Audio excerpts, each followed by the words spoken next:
Hello, my name's John Hansen, And where and when were you born, sir? born in Subiaco, Western Australia, in, on the 9th of August 1921, So that makes you how old right now? 98 and a half. Do you feel like you're 98? No. What does 98 feel like? Feels like 98. I don't know. I still reckon I feel younger than 98 anyway. So, for the record, could you just tell me what unit were you a part of during your time in the military? The second Independent Company, later known as the second Commando Squadron. And what was your specific role in the company? Mostly forward scout. How many men made up the original group? The original section was 19 men, but the original unit was 270 men all up, including signallers, first aid, doctor,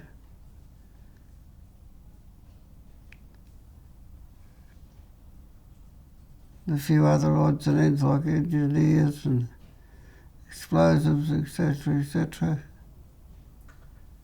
And tell me, Mr. Hansen, for the record, where all did you see combat during the war with the Commandos?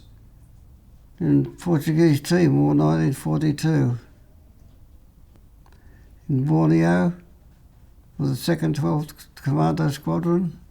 And tell me, Mr. Hansen, what was the highest rank you achieved by the time you left the service? I was a corporal, but I could have been a sergeant major. They wanted to promote me, but I wouldn't be promoted. What was the reason you wouldn't? Well, too much responsibility. As a forward scout, I was pretty good at my game, and that's the game I wanted to stay at, was being forward scout. So before we go any further in your military service, I just want to backtrack. You mentioned you were born in Perth. Subiaco, yeah. Did you grow up there? No, I grew up in Fremantle, the port city to Perth. Talk to me about growing up in Fremantle. What kind of things did you do for fun as a kid? Flew kites, went gidgeon for fish, used a kylie. Kylie's a type of a metal boomerang. And you see a shoulder fish and you aim it in. Not that you'd think that, but with the long end of the metal boomerang, you'd aim it into the fish and knock one or two of them, at least one or two mullet. Then he'd be type of fish. Use the kylie and the gidgee was used for flathead and flounder and that sort of thing, more bottom fish. What was your father's profession? He was a upholsterer and general motor trimmer. Started out as a saddler, I think. He was with the light horse, and so he knew all about horses and saddles, well and truly, long before he got into what happened after the war. He had 5 years in the World War I, and he had no objection to me joining the army when I wanted to join the army at 17. Don't put your hand up, was his advice. When they call for volunteers, don't put your hand up. That's the first thing I did, was put my hand up. Looking for staff for the Commando squadrons. They were called independent companies. They didn't have a name, they just said we were special service. So they took us and trained us down in Wilson's Promontory in Victoria. We were there for 3 months, cold, miserable, bloody place. You couldn't find a more miserable place on the face of the earth than Wilson's Promontory. That's that finger of land that sticks out from Victoria towards Tasmania. Subject to gales and wind and rain and icy cold. No snow, but enough hail to wonder why it didn't snow. We did 3 months there, kind of selective training. If you weren't good enough, you were returned to RTU. You had to be good enough to pass their exams and their work. We worked down there from 5 o'clock in the morning, daylight, until 9 o'clock at night, 6 days a week. Could you give a little more in-depth explanation of what the training comprised, of how when they were weeding out the people? What was the training like? Training was route marching, mountain climbing, first aid, not only first aid, but what to do in an event of something happening. You had to know what to do for bayonet training and how to resist being taken a prisoner of war, what to do when your mate goes down in a heap and with a bullet through him, you just leave him there. Somebody else will worry about him. You don't have to worry about him. What was the reason most of the men who washed out of training, what was the biggest obstacle for most of them? I think it was just too much for them. Too much pushed in too quick. 3 months we were there, and the 3 months was very intense. From daylight till dark, and then some well after dark, still training. And sleeping 8 to 9 to a tent, freezing cold.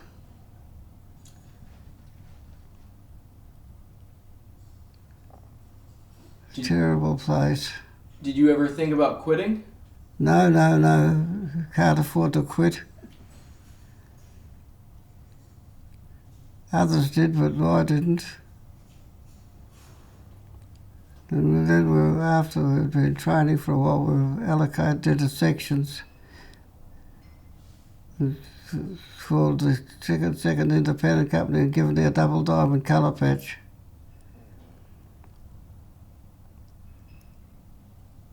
The Australian Army didn't know what we were trained at because we were trained by the British Army, Special Forces. They'd been through Norway and places like that, and they knew just how tough the German Army was. So they made things pretty tough for us to learn the ropes.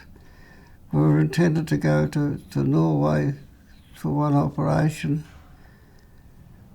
Illegally, I got the information, but I got the information we were going to Scotland, and then we were going to Norway. Hydrogen bomb the Germans were working on. Can't tell you much more than that. At what point did you realize that you wouldn't be going to fight the Germans but the Japanese instead? That came about quite automatically. The Japanese invaded French into China, and they stopped all troops leaving Australia because they said we've got 4 divisions overseas now. We can't send any more troops overseas. We want the remaining troops to stay here and defend Australia, which didn't leave a lot. The 2nd 40th Battalion and the 2nd 28th Infantry Battalion, they were all part of the 8th Division, but were held in Australia. The 2nd 40th was sent to Timor with us and attached troops to bolster the Dutch resistance. But even the 2nd 40th didn't even know what the independent company was. Neither did the Japanese. The Japanese didn't know either. So when they come up against us, we were tougher than any troops they'd come up against. We were pretty hard bitten. And couldn't convince us to do anything but fight.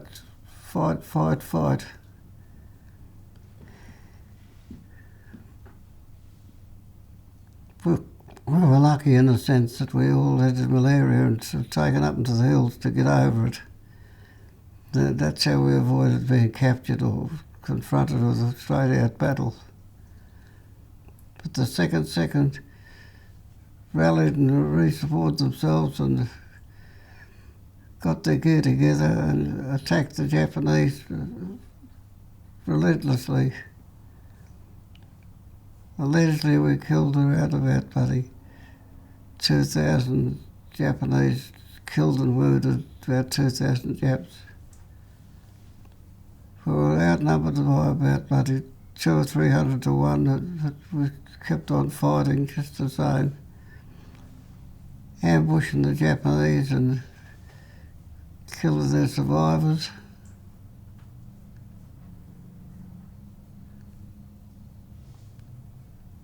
The Japs weren't as tough as they reckon they were. They depended on numbers to run over the top of everybody. It's alleged somewhere that they had 500,000 men in their army. Could you explain, Mr. Hansen, what was the reason that so many of the men who made up the 2nd came from Western Australia? Well, that's where they were recruited. They recruited the unit in Western Australia. Mine, they were looking for the bush characters, those who could kill a sheep and cut it up and cook it, and good shots for the rifle. Is this true for all the commandos? Most of the commandos came from Western Australia, or just the 2nd? Just mainly the 2nd. And a lot of the commandos in the other units were from 2nd, so they were recruited because of their rifle adaptability. A lot of them used the rifle more than they used any other weapon. Well, for those who don't know Mr. Hansen, could you explain the strategic importance of Timor for the Japanese? Timor was strategically important to the Japanese for the simple reason that it was close to Australia and they got jumping off point to take Darwin. Once they took Darwin, they said the whole of Australia will collapse. We'll take the lot. The Navy commander said to the Army commander, "No, you won't. Most Australians have rifles and they won't give up as easy as some of the troops who fought in the past." It's come to pass that the 8th Army, the Japanese 8th Army, I don't know what other units it consisted of, but the 28th Division and the 38th Division were both in Timor, waiting to go into New Guinea and waiting to go into Darwin. But we put a stop to that because we threatened and killed that many Japanese that they decided to give the game away. You mentioned earlier that 2,000 roughly Japanese soldiers were killed. How many Australians were killed? Probably something less than 50. And almost half of that was from the initial group that got captured. They got captured in the truck, yeah. That was half the casualties. I know that you weren't there, but could you tell me that story of what happened? The truck was going into town, and 7th section was there to go to town to enjoy the day out, or I should say. But they drove into town, drove straight into a Japanese patrol. They were captured without a bloody fight. So the Japanese not only took them prisoner, but they killed most of them. It's about 1 or 2 escaped. They didn't escape. They were befriended by the Timorese and rescued them that way. They got back to Australia that way. You know, this was your first encounter fighting the Japanese, and right off the bat, they literally murdered, or not murdered, but they executed the prisoners, the Australian prisoners.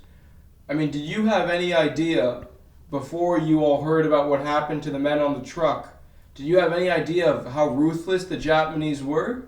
No, we had no idea. All we thought we were fighting a common enemy who would respect the laws the same as we did. If a person's taken prisoner, he's taken prisoner, and that's all about it.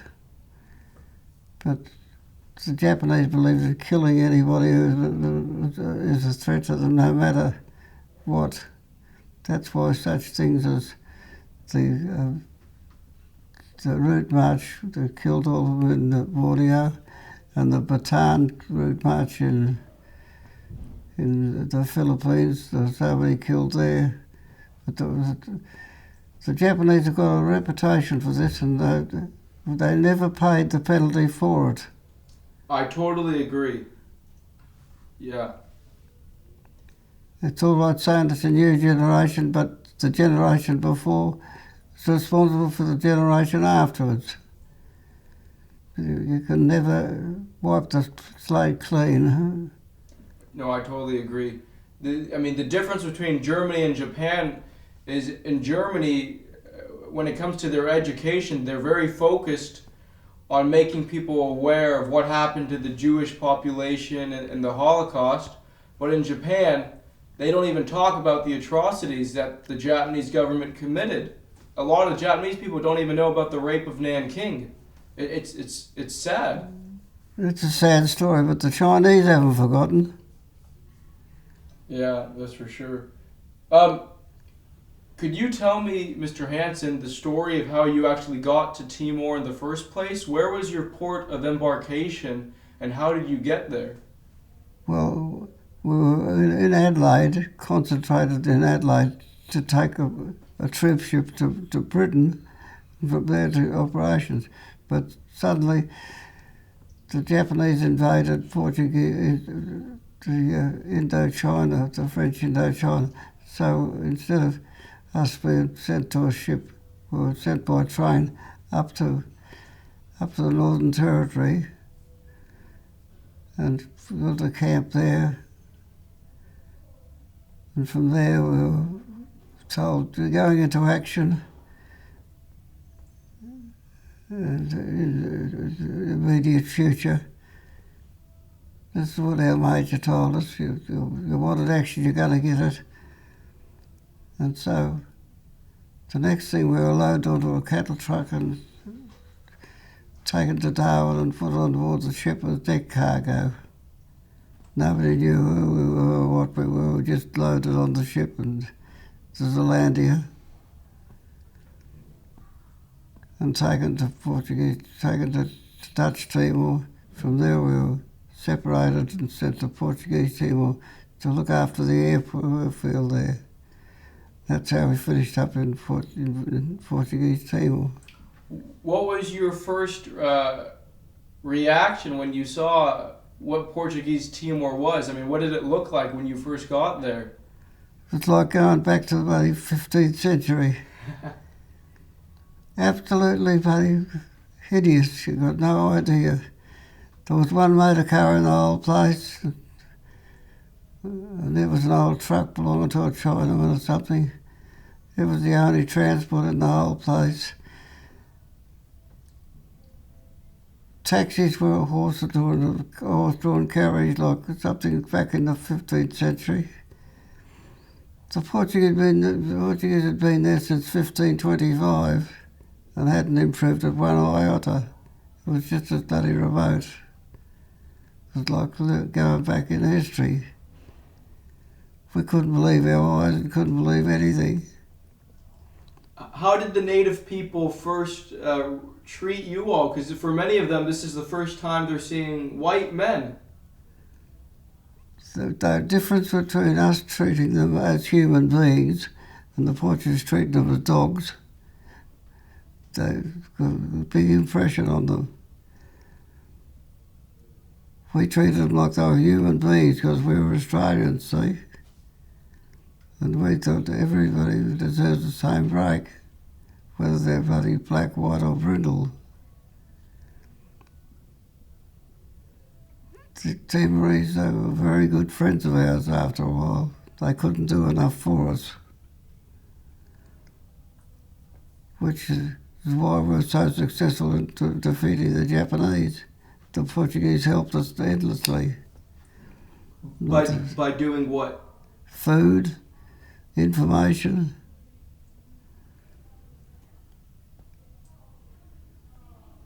Could you talk about the development of the criados? How did that come about, and what was the role of the criados, and who were they? They were the lads who wanted to join the Australians in the war against the bloody Portuguese, but against the Portuguese was the Japanese. So they helped us regardless of what our enemies were. Our enemies were their enemies, and they did a marvellous job. Without the criados, we could not have succeeded. And how did it work? I mean, my understanding from what I've read is that each commando was assigned a criado? That's how it worked out, yeah. Some volunteered and some didn't. Some were told to, like I had a police boy with me, and I was told to go with Two and John and look after him. Others, they just said, we'll go with the Australian, and they were only kids of bloody 14 or 15, you know. But who ordered the criados? Was it like the village elder? I mean, sometimes, but sometimes the kids themselves volunteered. Hmm.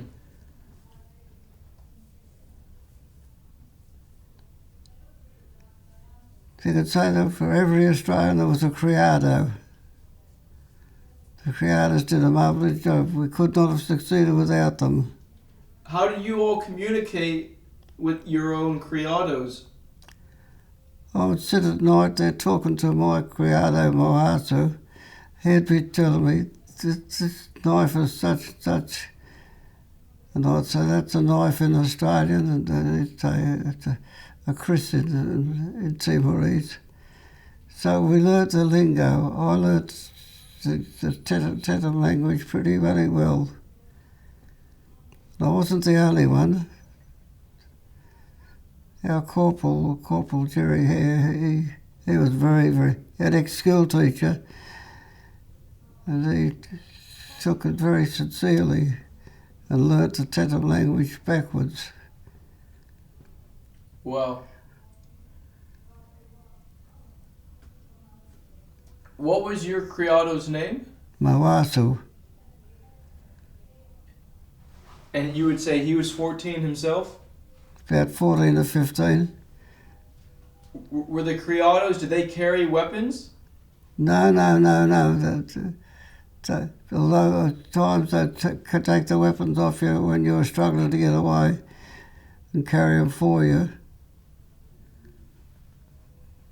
They knew what a machine gun was, the ha-ha gun. Too heavy for the bloke carrying the machine gun, so they'd run over and they'd help him and take the machine gun out of his hands and run up the hill with it. Can you tell me, Mr. Hansen, what weapon did you carry when you were with the 2nd? 303 rifle. What did you think about it? Very good rifle, very accurate, very, very deadly.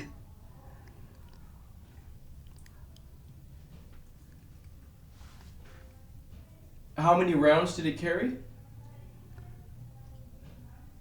I suppose I had 100 rounds up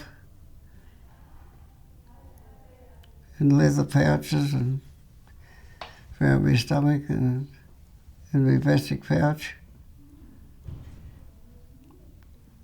You know, the 2nd Commandos were sent to Timor before the Japanese invaded.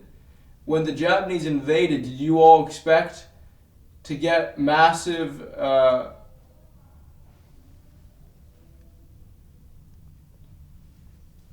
did you expect to have more men joining you as reinforcements? We had a couple come from headquarters and some from the 2nd 40th Battalion, probably about 2 from the 2nd 40th and 2 from the Army, our platoon headquarters.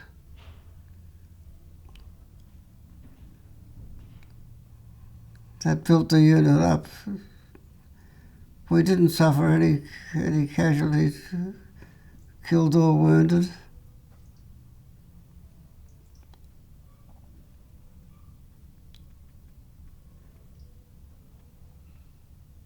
It's a long while thinking back to it today, but without the criados, we could not. The criados could read the drummers. The drummers would be send a message way back in the bloody mountains. The Japanese were here, and the Timorese could read what the drummer was telling them. That's what the criados were good for. They could keep you on the alert all the time. They saved my life several times. Is there a particular incident that you're thinking about when you mentioned that your criado saved your life? We were set up in an ambush one time, and this Master come up from behind me and said, "The Japanese, he come. The Japanese." So I had to hurry down the hill and hide away from the Japanese. But my master was very good. He was on the alert all the time.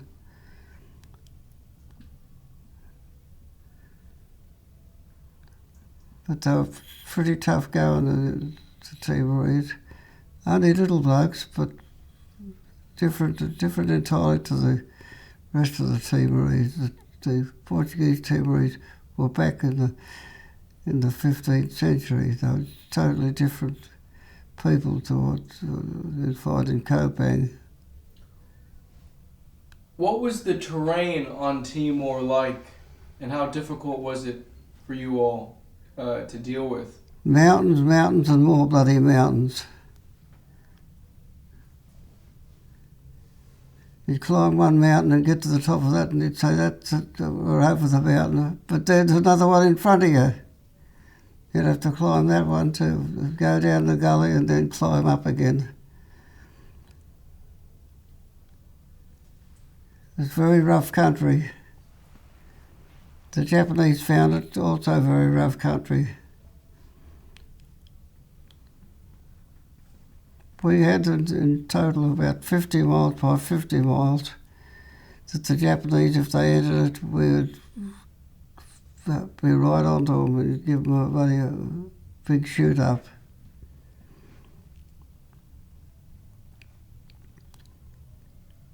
The Japanese never really won the bloody war in Timor. Most of the skirmishes that you guys had, was it on the mountains or would it be in the valleys in between? Or it could be on the side of the mountain, could be on the valley, could be anywhere. Anywhere was a bloody track where 50 to 100 Japanese could be on patrol. That's what we'd set on them. Kill half a dozen or so of them. The rest of them would pack up and leave. They didn't like these bloody Australian bastards. Particularly when I said to my answer one day, I said, they're not bad eating when they're fresh. And he said, oh, Tsuan, you wouldn't eat the Japanese? I said, we'll eat any bloody thing. Must have got back to the Japanese because they said frightened of coming out and getting killed and eaten by the Australians.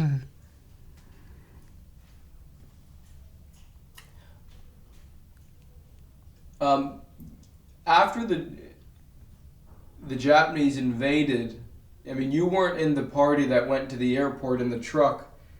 Can you just explain that part again? Where were you when you first heard about the Japanese invading Timor?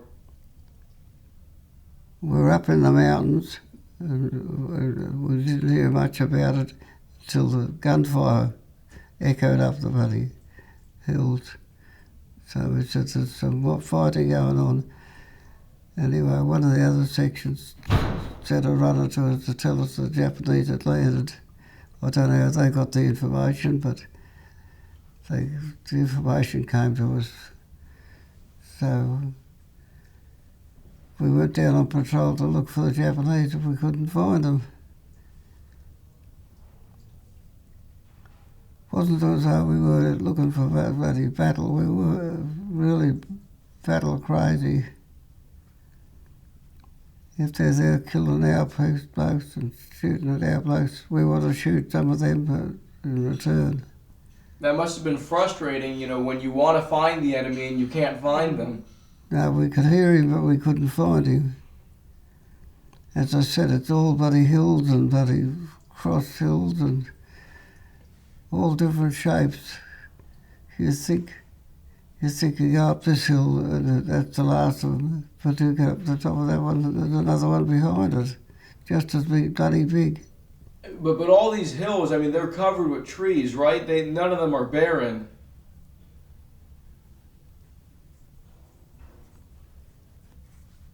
Are all the hills covered with trees? Jungle. Yeah. Jungle. All kinds of jungle trees. Did you have any experiences when you were fighting the Japanese with their snipers tying themselves to the trees? No. The only snipers about the place were our blokes. They were excellent shots.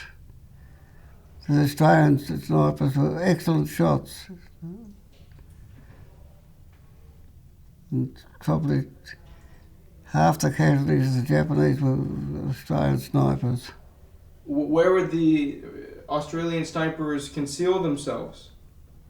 In the jungle, just behind a tree or something of that nature.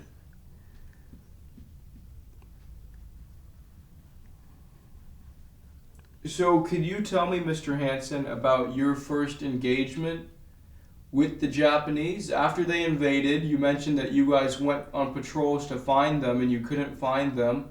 So what was your personal first engagement with the enemy? We ran into a patrol of them. Actually, I told the Japanese patrol was moving up in the area we were moving. So we set up an ambush position and killed probably about 10 or 12 of them.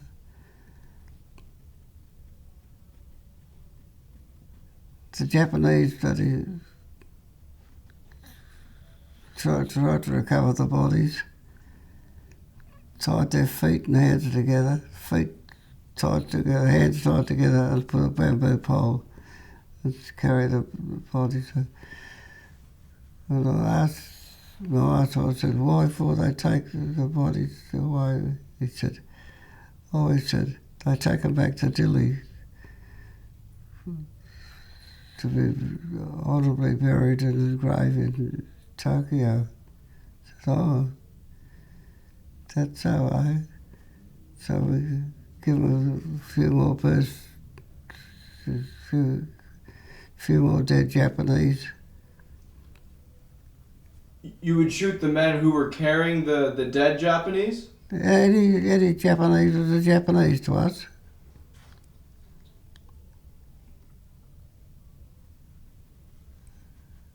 No, I mean, I totally agree. I mean, I'm sure, I don't know about the expression in Australia, but in the United States, there's an expression where the only good Japanese is a dead Japanese.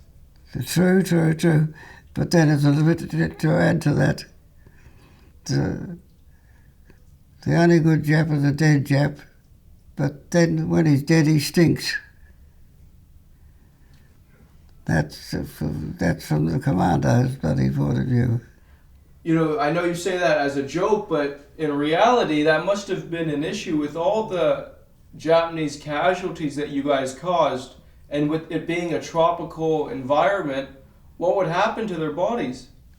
They'd lie there and rot. We never buried them. It must have been a horrible smell. In some places, particularly in Borneo,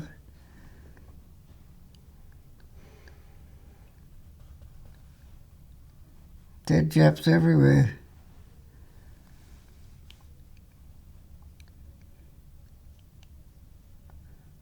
I finished up the war in Borneo with another Commando unit.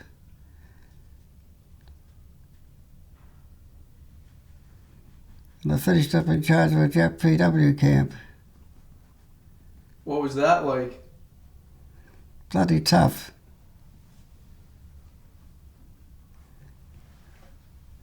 Get rid of that bastard. I don't like the look of him. Clobber him with a bloody rifle butt. The Japanese didn't like me and I didn't like the Japanese.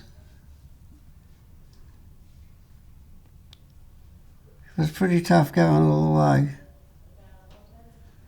Of course, I carried with me the business about Timor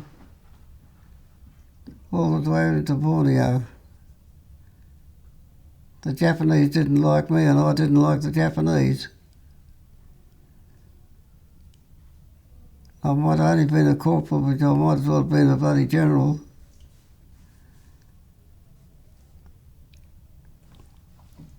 If you wouldn't mind, Mr. Hansen, I appreciate you sharing these stories, but after the initial Japanese invasion on Timor, you know, you mentioned that the Commando unit, the original strength was 297? 270. 279? 78.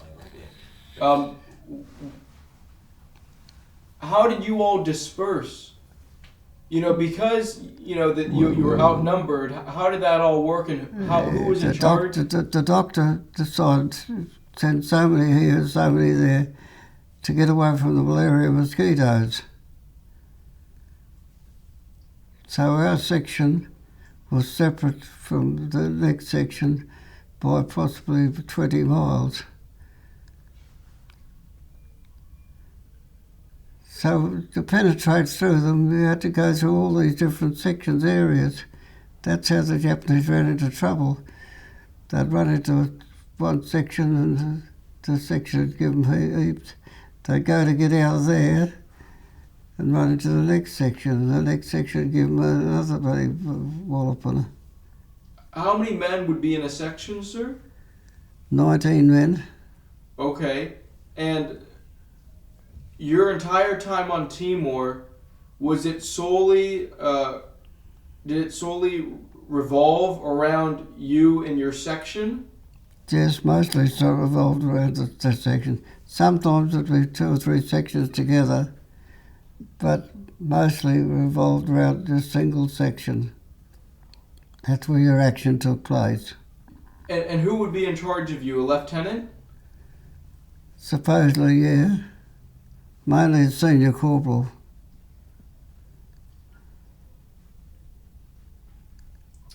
Would you ever be split into smaller units than a section to go out on patrols, or that would be the smallest unit? Down to a subsection, say 4 men, that'd be a patrol. 4 men would be a patrol, and then you'd go and do a patrol. Almost daily you'd go out and visit 2 or 3 villages, so that the villagers knew where the Australians were there. The villagers, when they were quizzed by the Japanese, were so told, yes, there's Australians up in the hills, there's Australians everywhere, because they saw us not only every day, but every day a different patrol. During your time on Timor, sir, did your section pretty much stay in the same area, or did all the sections move throughout? We moved all over the place. No given area, but you'd move in one area, then you'd move on to the next area. And depending on how much food was in the area, that if they could feed you, they'd feed you. But the Timorese were very generous. They if they had anything at all, they'd give most of it to you. I mean, so what was your plan? I mean, just to keep harassing the Japanese till you ran out of ammunition? Just keep going until we bloody ran out of everything. I was posted missing in action for 10 months because they couldn't find me. Even our own people couldn't keep up with us. That must have been tough for your parents to get that telegram. They didn't know anything for 10 months. When they did get in touch with them, they said, your son is alive and well and rejoined his unit. That's all they got out of them. I didn't get anything more.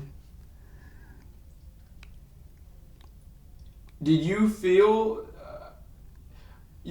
some of the men who I've interviewed, Americans who were in the Philippines, about the same time you were on Timor actually, we had Americans stationed in the Philippines, and when the Japanese attacked Pearl Harbor, they also attacked the Philippines, and then they invaded.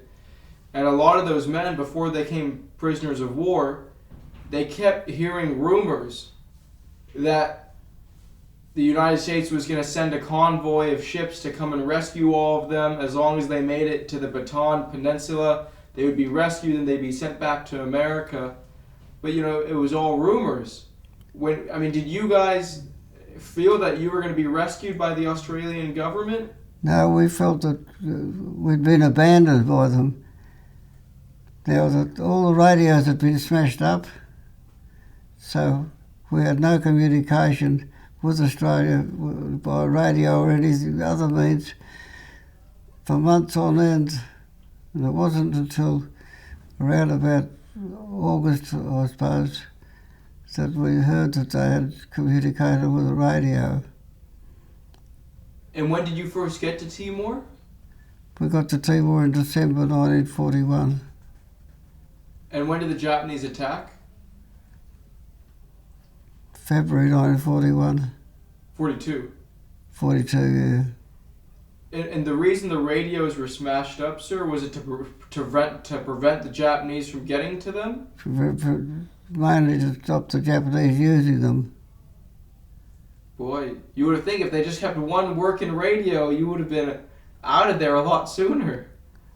Well, they built 3 radios and only got one work properly.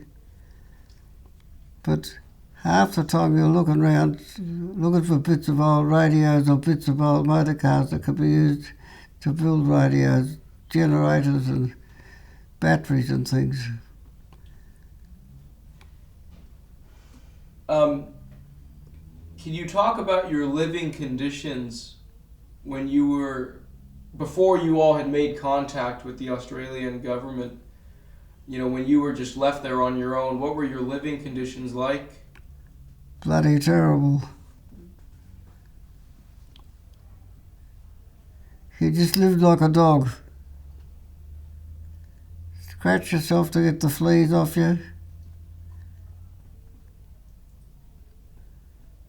ate little of anything you get your teeth around and something to eat. Like what? Sometimes you get a piece of bloody pork or sometimes a piece of bloody goat, eating raw meat. It was pretty hard going, but we got through.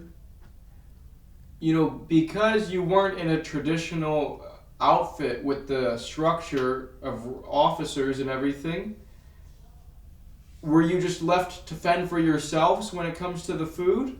Mostly we were left to ourselves to work out what we could get. You just had to figure it out. Figure it out yourself. Because, you know, like for the Australians, for example, who were in North Africa, you know, in a typical infantry battalion, they would always have food available. I mean, a lot of it would be the beef. What do you guys call that? Bully beef. Bully beef. But they at least knew that they would have some sort of food coming their way. I mean, for you, because... We had nothing. Yeah, you just had to figure it out. We just have to live off what we scrounge off the land and what the Timors could give you. Would there be hunting parties focused on just getting food? Half the time you focused on the food and the other half you focused on what the Japanese were up to. Trying to stay alive.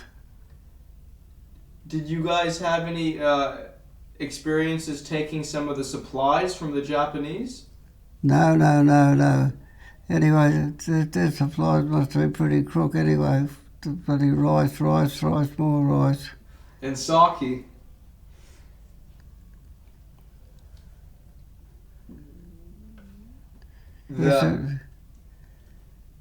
When you think about food, if you think about bloody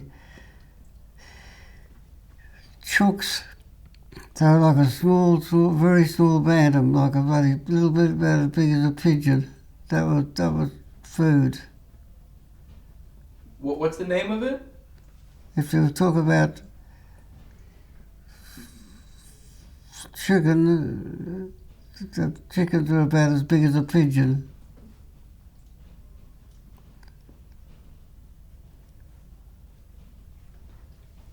Do you happen to know how much you weighed before and after your experience on I Timor? was 11 stone when I went to Timor. Say that again? I was 11 stone when I went to Timor. I was 6 stone when I came out of there. Half my weight had gone.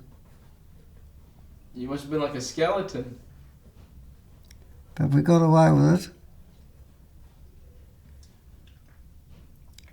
If you wouldn't mind, Mr. Hansen, could you share some of your more memorable patrols against the Japanese on Timor?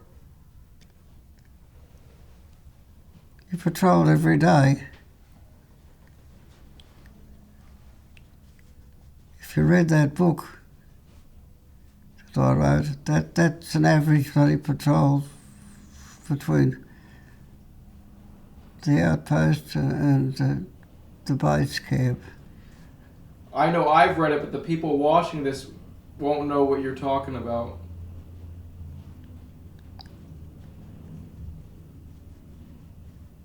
It was hard going, I can tell you. Hard going with no tucker. Every day was a bloody hurdle in itself. You couldn't plan for what your day was going to be like. You just have to take it as it came. If you're lucky enough you had food that you could carry with you, probably some lumps of bloody raw goat or bloody raw buffalo, raw pig.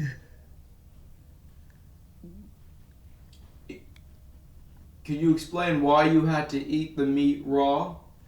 Because you couldn't cook it. If you cooked it, you got a fire and the Japanese could smell the fire, you know. And it was actually raw when you would eat it. That's the only way I could eat it raw. Some of it had been partly bloody cooked and was 90% still raw. what would it do to your body? Eating raw, very raw, uh, the animals. Didn't do a lot for your guts, I can tell you. Our stomachs all played up.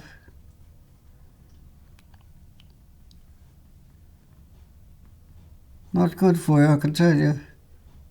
Your nephew told me it caused you to have worms. Yes, these great big bloody pig worms, 14 or 15 inches long in your stomach.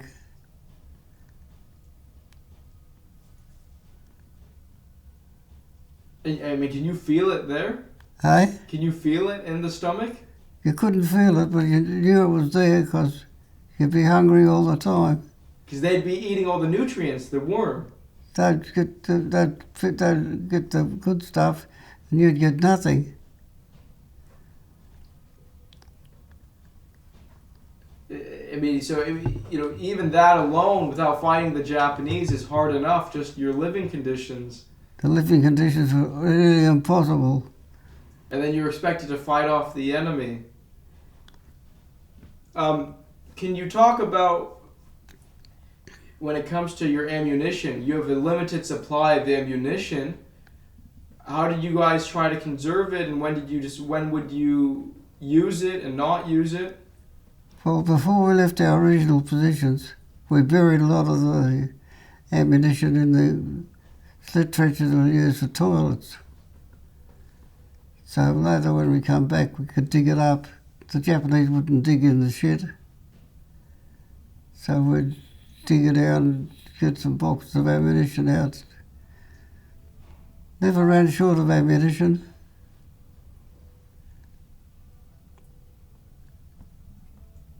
Still had plenty of 303 bullets, even the best part of 100 rounds.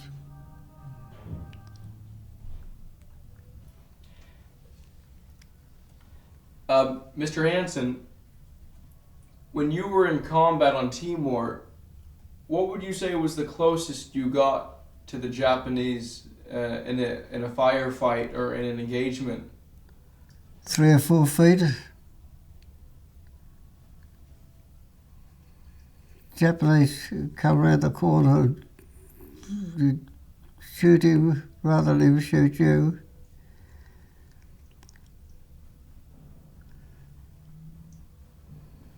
Japanese had a lot of casualties purely because they didn't take precautions.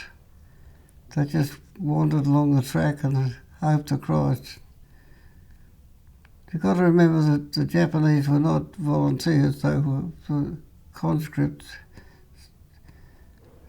So our attitude to them was, well, shoot the bastards.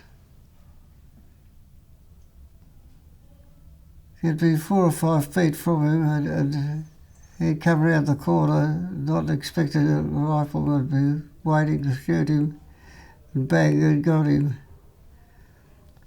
Would you just be hiding on the side of a road, or In the jungle, hiding in the jungle, waiting for them to come up the track. And how would you know that the Japanese would be coming up that track at the time? The Timorese would tell you every time. They ignored the Timorese like they were like only dogs. The Timorese are here, the Timorese are there, nobody gave a bugger. The Japanese didn't give a bugger about them. But the Timorese would come to us and say, Japan he comes. All right, thank you very much, sort of thing. We'd sit back and wait for the Jap to come around the corner and shoot him. It happened once or twice, that close, but mostly it was up to about 10 feet. Would you be by yourself in these situations, or it'd be the group of 4, or would it be the whole section, or? Mostly at least half the section. And you all would just open up? All looking for a target. But Mr. Hansen, what is it like to be 4 feet away from someone who's trying to kill you? We're not going to let him kill you because you're going to kill him. And how old were you on the island? About 20, I'd do 21st birthday on the island. Can you imagine what you went through when you were 20 and 21 compared to what people today go through? They couldn't do it. It's two different worlds completely. It's hard to imagine them being capable of doing what we did because they just don't think the same way. You know, you were very young on the island, on Timor, but at the time, did you feel you were young? Well, the Japanese were probably just as young, but not experienced or well trained. Maybe that's what it is. You had such good training, that's probably what made you all tougher. Yes, well, see, Victoria taught us when we were down there, you've got to kill or be killed. And so, to get into the unit, you had to be a pretty tough bastard.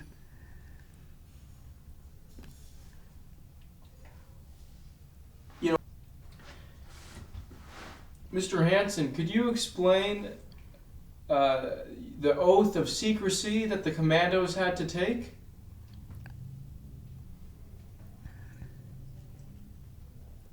It's hard to put it. You're under a special oath not to talk about it. Not to talk about any part and parcel of what the operations are, for fear that somebody might use the same tactics over again, you know. This came to light when the Vietnam War came on. I mean, did the government actually make you sign documents? No, they just say, put your hand out and hand over, put your hand there, and this is it. Official Secrets Act. And I thought it only lasted for so many years, but apparently it's indefinite.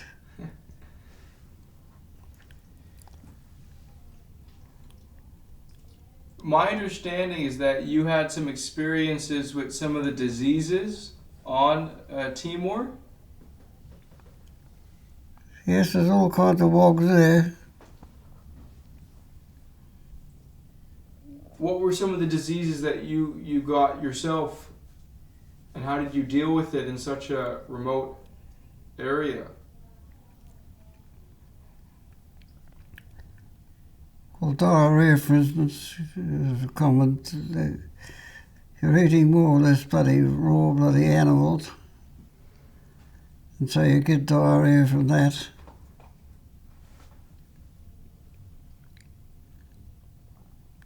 The natives have got some stuff there, like licorice sort of stuff, hard stuff. You break it off, and it does stop it.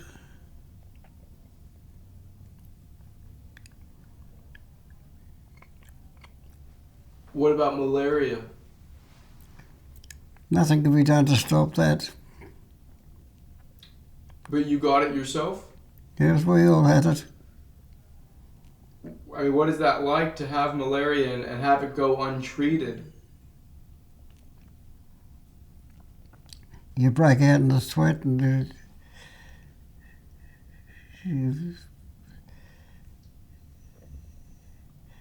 you feel weak all throughout your body. You can't concentrate, you can't do anything.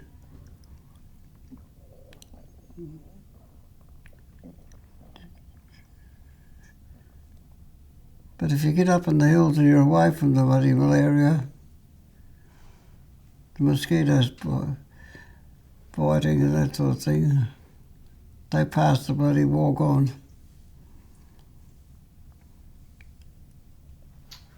You know, you mentioned earlier that the Japanese would ignore the Timorese which allowed, your criados to help, feed you information. But, the Japanese aren't, stupid. They must have caught on eventually that the criados were helping the Australians. That's why they executed so many of them. Can you tell me more about that? Can you tell me about some of the actions the Japanese took to dissuade the Timorese people from helping you all? Well, the Japanese would come into a village and they'd kill every animal that's there, edible for a start. Then they'd burn the huts down. Women and kids would take to the bloody hills and in the jungle. But that was just to persuade the bloody Timorese not to help the Australians. Don't help them, the Australians. The criados, they killed most of those after the war, after we left.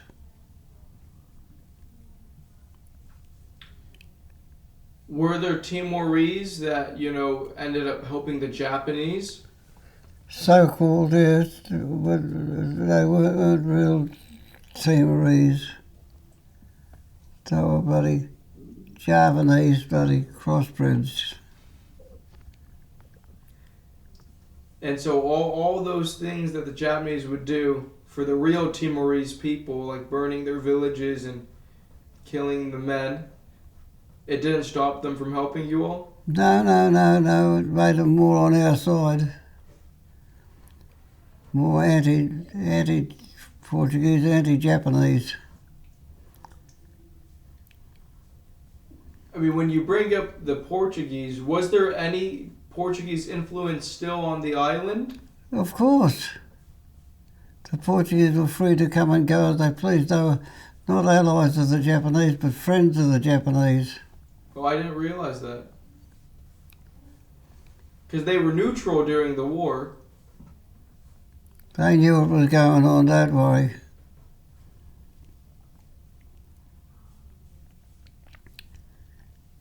The runway, I mean, can you describe, obviously it's not like an airport.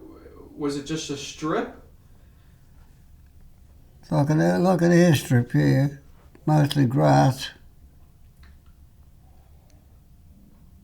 And my understanding, your nephew mentioned that you all had to destroy it? That was the idea, to blow it up. Did you participate in that yourself, or was that some other sections? It's another section. The engineer section blew all the bloody runway up.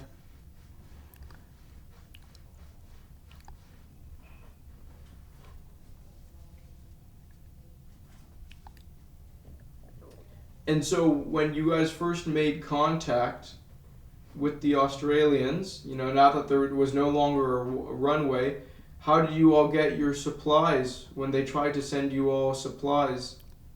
They dropped it by parachute out of the bombers.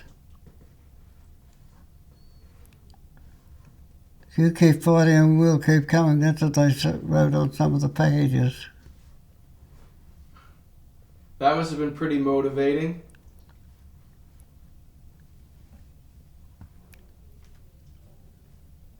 Wouldn't say it was motivating, but it was inspiring that other people were involved in the war.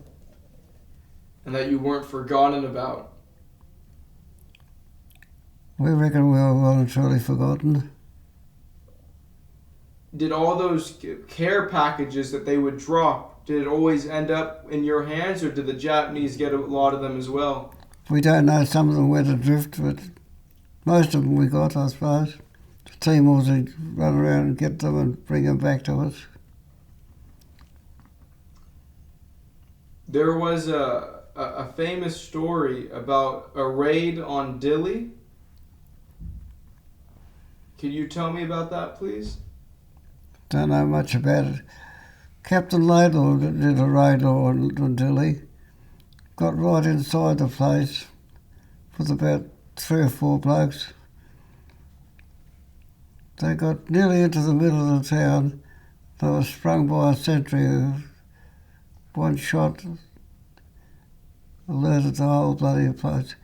He paid for the shot because somebody killed him. Anyway, Laidlaw on the way out They stopped near a hut there, a large hut, grass walls, and they could hear the scuffling going on inside, and the hand went up to put the bloody pressure light out like a kerosene light. So somebody shot the hand, one shot through his hand. Anyway, there was a great uproar in the bloody in the hut. The Tommy gun had 50 rounds of magazine. He let go and blazed away 50 rounds through the wall. I don't know how many bloody women and kids or what else was in there, but the Japanese complained bitterly about it.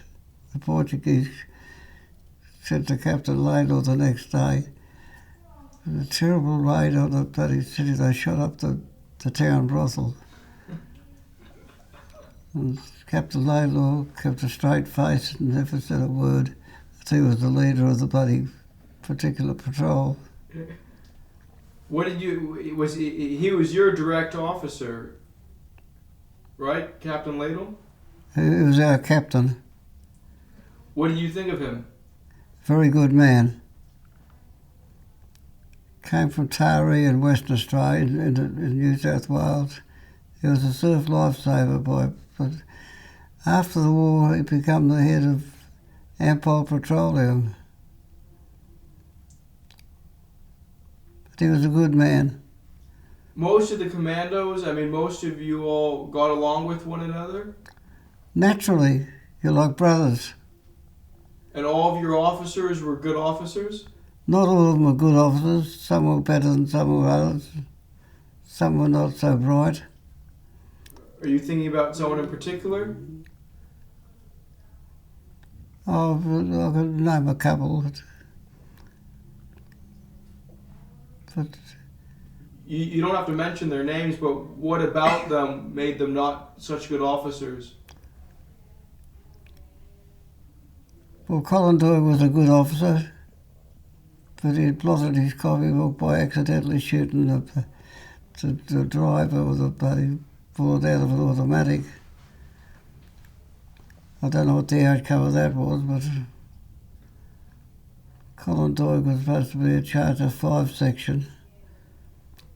Later they put him in charge of the bloody section called D section, D platoon.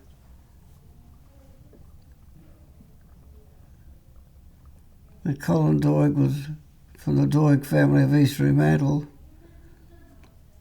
and I mentioned his name to my father, and he said there was a Doig from East Fremantle. He said, with me and the 10th Light Horse, so must have been a fair range of the bloody family. It would have been his father. My father told me. I know, and it would have been his father, right? Who served with your father? Could have been, or could have been an older brother.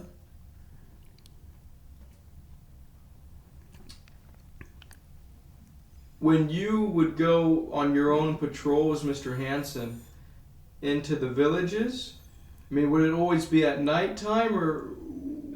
Usually early in the morning. And what were you looking to do exactly, you know? Was it just to harass the Japanese? No, just go through the village and say, "G'day, how you going?" sort of thing. Say hello to the villagers. And then fade away quietly and leave that village and go on to the next village. And so see Australians every day. So that your presence was known. So our presence was there. Not only us, but another group would come through later in the day, and the Japanese asked, "Is there any Australians?" Well, lots of Australians up there in the hills. Lots and lots and lots and lots.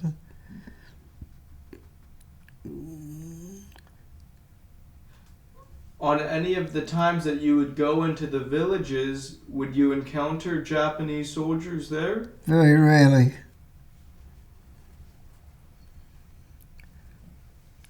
If there's the Japanese in the area, the Timorese would bloody let you know straight away.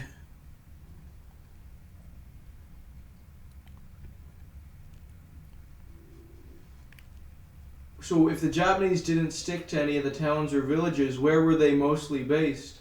They mostly come out from Dili.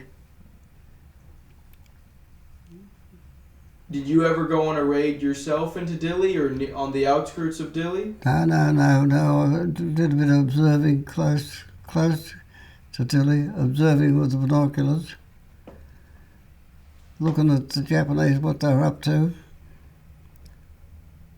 Watch them run for cover when a bomber come over with the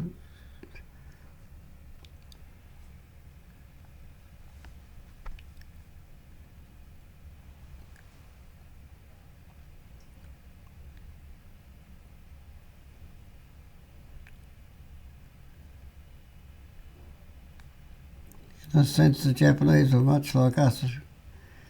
They weren't very bloody brave when it comes to bloody fighting aircraft.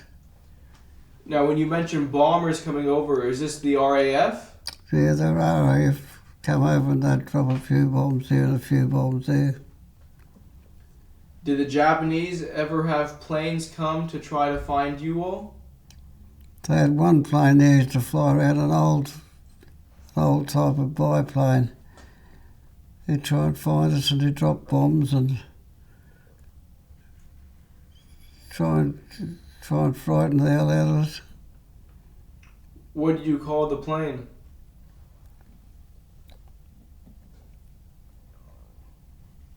The eye in the sky. The reason I asked that is the Americans, that was a very common tactic from the Japanese.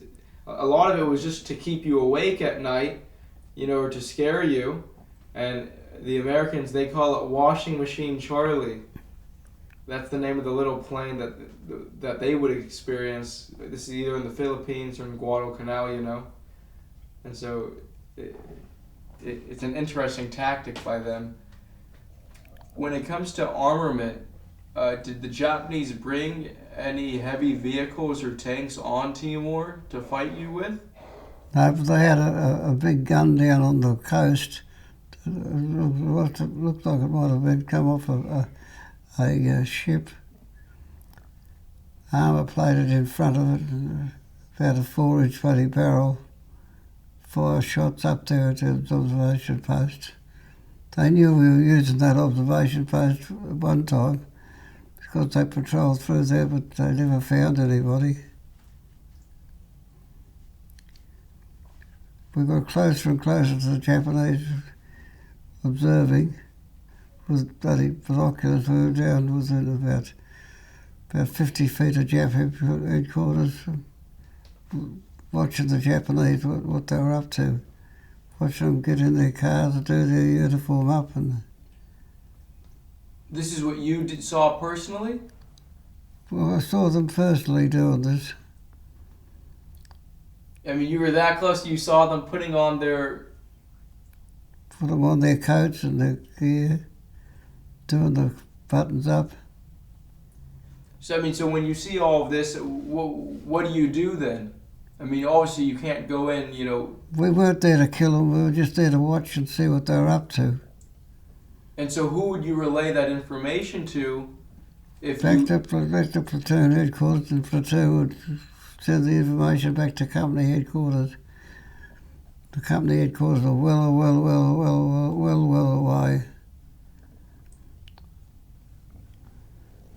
And once they got the radio, of course they could tell the Australia what the Japanese were doing.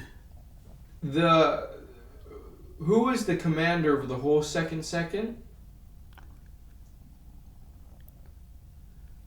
What was his name again?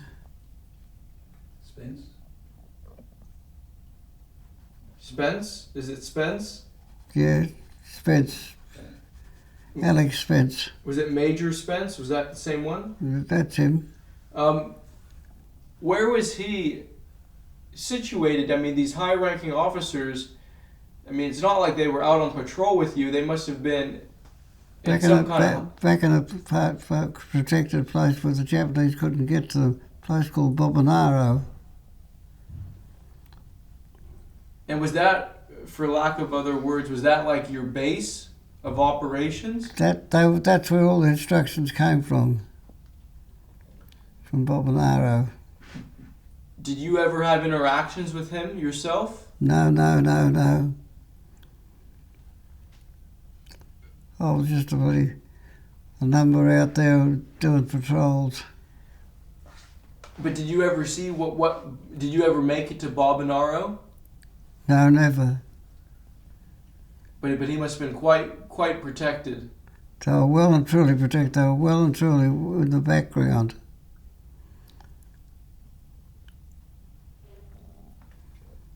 You mentioned earlier, your job as the forward observer. What were some of the spots that you would use to observe the Japanese, and how did you not get detected doing it? Because they were looking for you as well.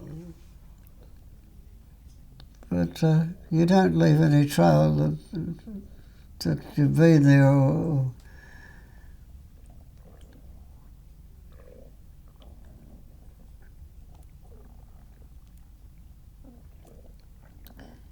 and you change your observing place pretty rapidly. Observing one day from one position, the next day you change your position somewhere else. This goes on all the time.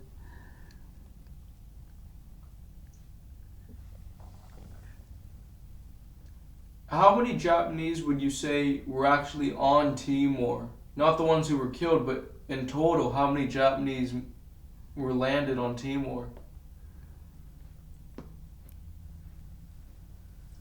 Only guesswork, I'd say 60,000.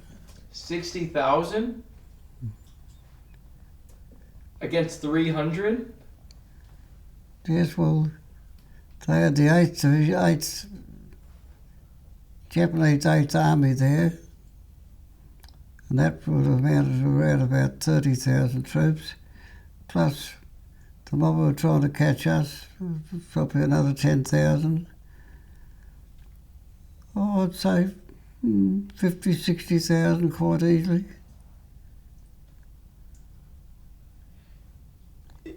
Is it accurate to say that because of the second harassing the Japanese for that extended period of time, they never had the opportunity to actually make the launch into Australia because they were too concerned trying to get rid of you guys?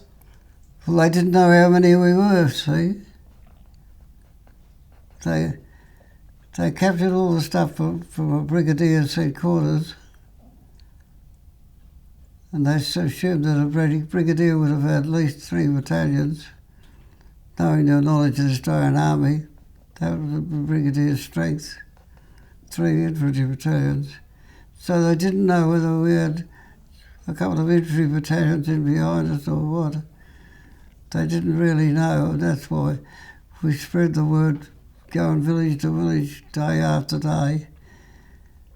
G'day, how are you, mate, sort of thing, to the Timorese, if they could quiz about it. Well, lots of Australians today, lots of Australians yesterday, lots of Australians every day. So they didn't know how many Australians they were fighting for a start. Did the Japanese have any special kind of tactics that they used to try to get rid of you guys? Burn the villages down, make life bloody hard for the bloody Timorese. That was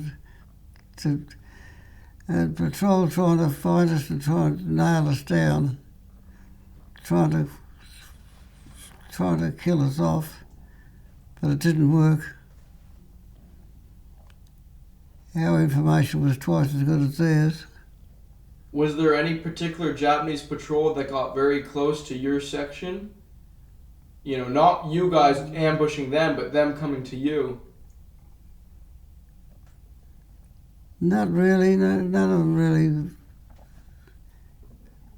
We had one particular place where we'd set up an ambush and prepared to work on the ambush.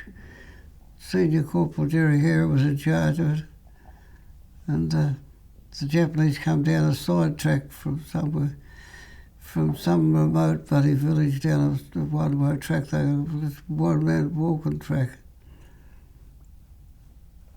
Anyway, word come through to us that the Japanese were coming, so Jerry changed the ambush position. And when you notified headquarters, have changed the ambush position to such and such due to unforeseen circumstances. That was the only time we ever looked like getting trapped with the bloody chaps. Most of the Timorese kept a pretty good eye on them.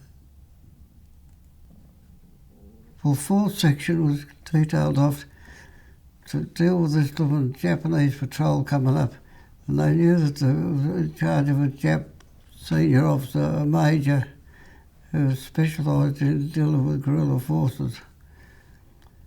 Now, he was nicknamed the Singapore Tiger. So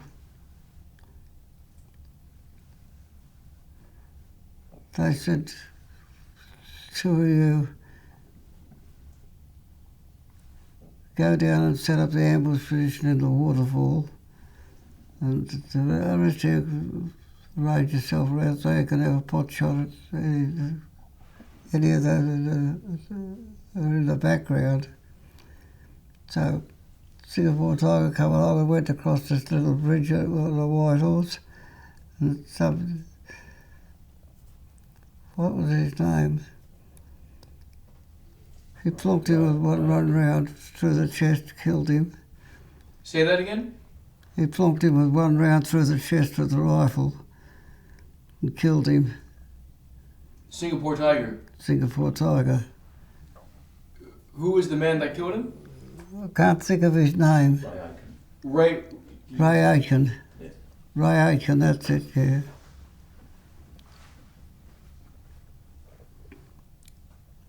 And so after Singapore Tiger was killed, what happened? Well, they packed up and picked up their casualties, and of course the rest of them all blazed away and killed quite a few of them. They went back to Dili. Yes, we were up further ahead. Singapore Tiger came through our position and we didn't interfere with him.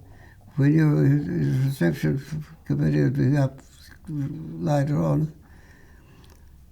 So we were out on an observation post looking at the Japanese, and we saw them go back home, taking their casualties with them.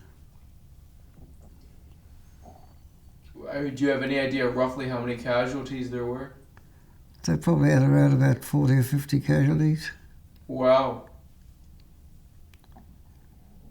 Mostly wounded. But still, I mean, that's quite a lot. For every wounded man, it takes 4 men to take care of them as well, to carry them. In the Australian Army it would, or the American Army it would, but in the Japanese Army, look after yourself or you'll bloody die.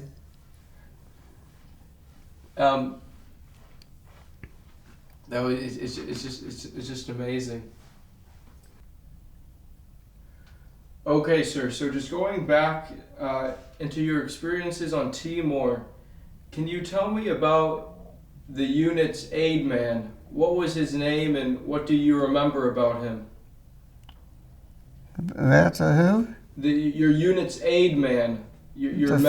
First aid man, Dr. Dunkley. He was a doctor in civil life, but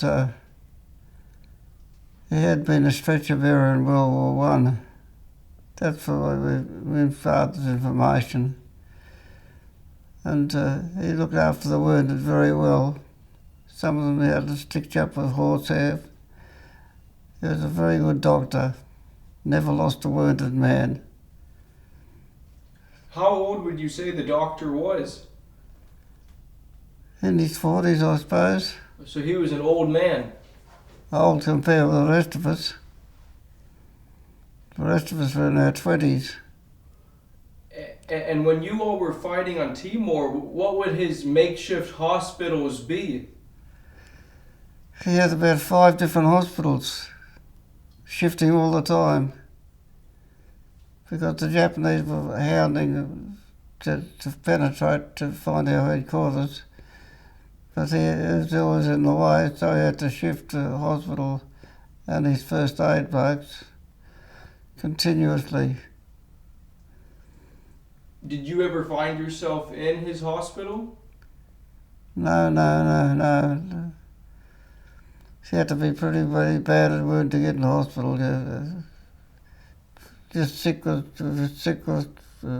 remain sick, and that's all about it.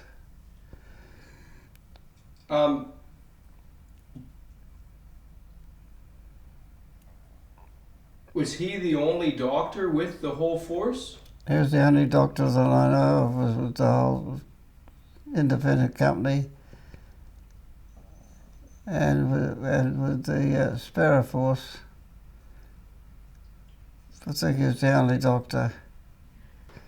4th Section got into action with the enemy and tried to fight them like a normal bloody warfare, but it didn't work out.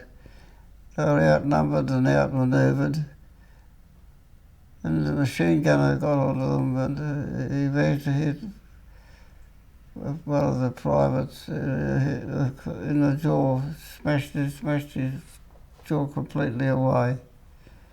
Several bullets through it. Anyway,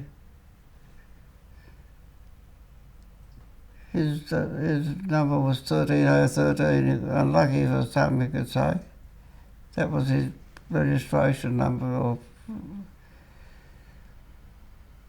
Anyway, the doctor took him in hand, and they had to feed him with a bloody bamboo pipe down his throat because he couldn't eat normally. So had to force the food down his throat with a bamboo pipe, a small pipe. But anyway, he was stitched up and was eventually evacuated back to Australia. How did they stitch his jaw up? They didn't fix it up at all. They did what they could, repaired it as best they could. But how did they stitch it up? What did the doctor use? Horsehair. That's all he did. That's all he had as far as equipment. He didn't have any special bloody stitching material, so he just stitched it up as best he could. And anyway, Alan Hollow finished up back in Australia, taken out by an American flying boat, a Catalina. When the action took place, he was down below the area where we were. But I saw him immediately after he'd been hit. It's a pretty bad way. It's amazing that he survived that. It's amazing he got out of it.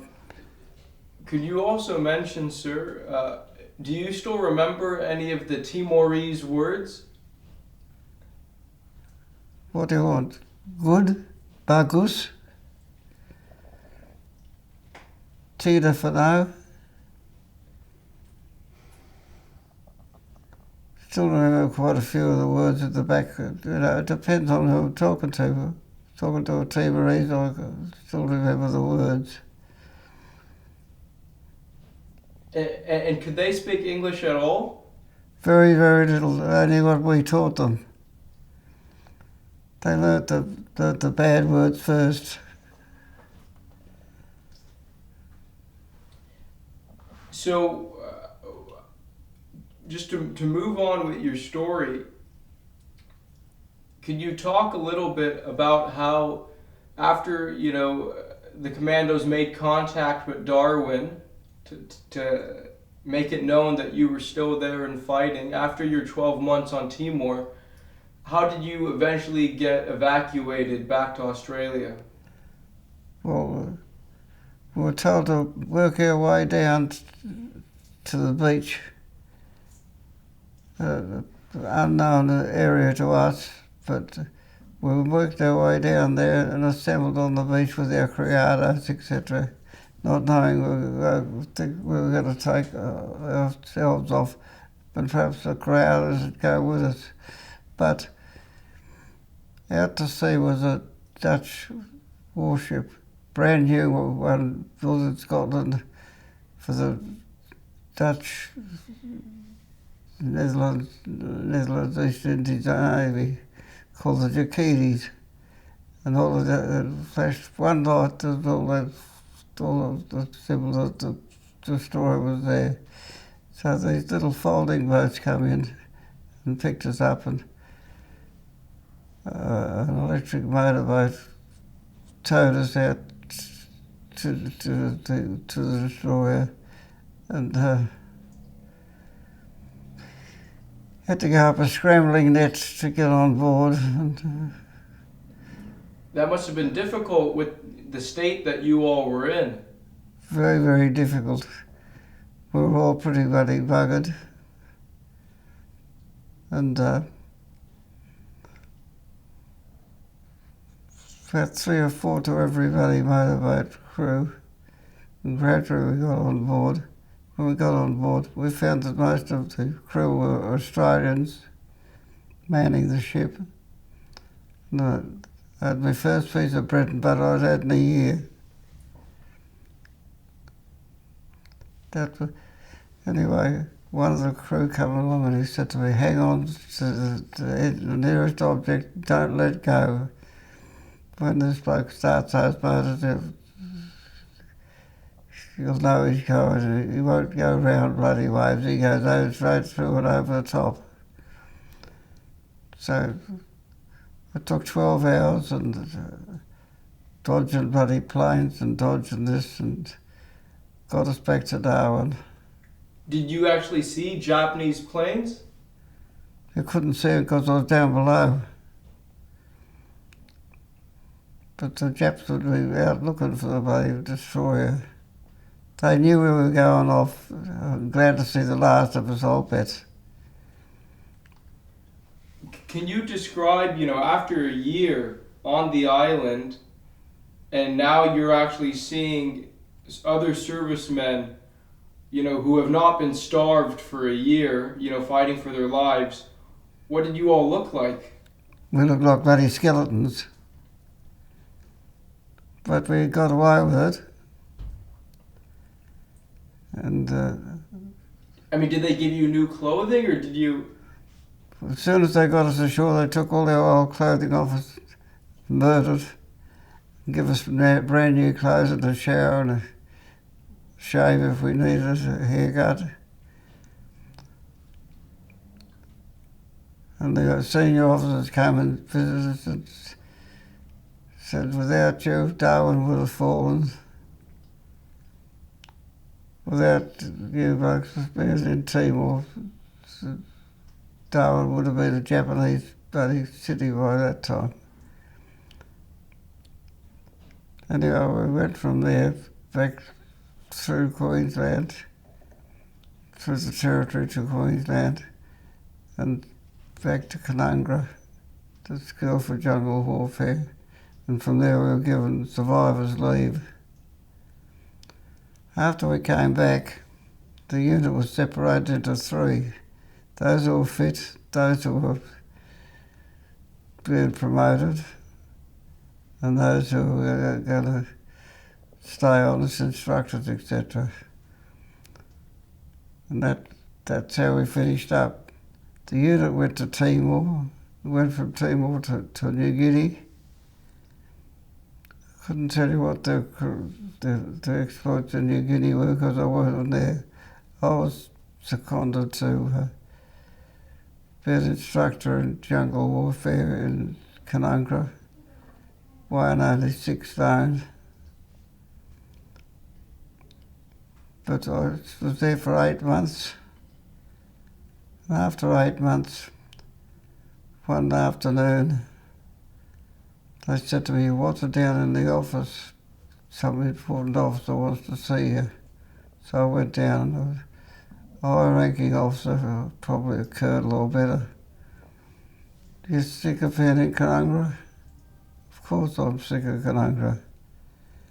I'm going to send you to North Queensland with a detachment of troops, So that's how I finished up on the Atherton tableland.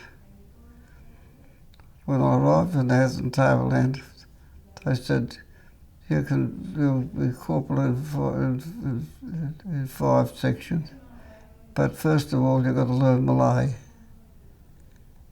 So I had to go to school to learn Malay every afternoon for weeks till I could learn Bazaar Malay. That's the rough Malay language used in markets and so forth. Eventually we went through various training, borders and languages and so forth and so on. And I wonder where it was all going to end. I didn't even put 2 and 2 together. But the Special Forces had the unit trained for the operation in Borneo. So when we sailed out of Darwin, we didn't know we were going to Borneo, but that's where we went. The operation that we were to take place was release of the prisoners of war.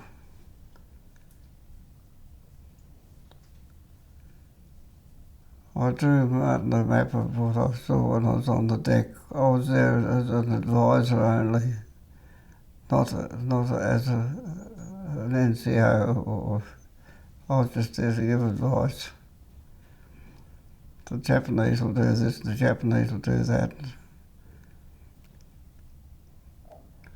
So I drew Martin a map of the actual invasion force from memory. But at the last minute the whole thing was called off. Not enough there to be rescued or some reason or other.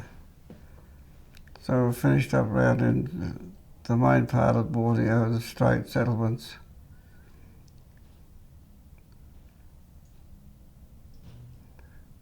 It was a very tricky business. When I landed there in the Strait settlements, I was going up this track here leading me section, the subsections, and the Jap popped up out of a pop hole and had one shot at me. But he missed me and caught that bloody tombstone next to me. And I got a piece of bloody marble in my shoulder here. So only a small bit, but I didn't worry about it. I just thought, it's a small cut or something. So I didn't worry about that at all.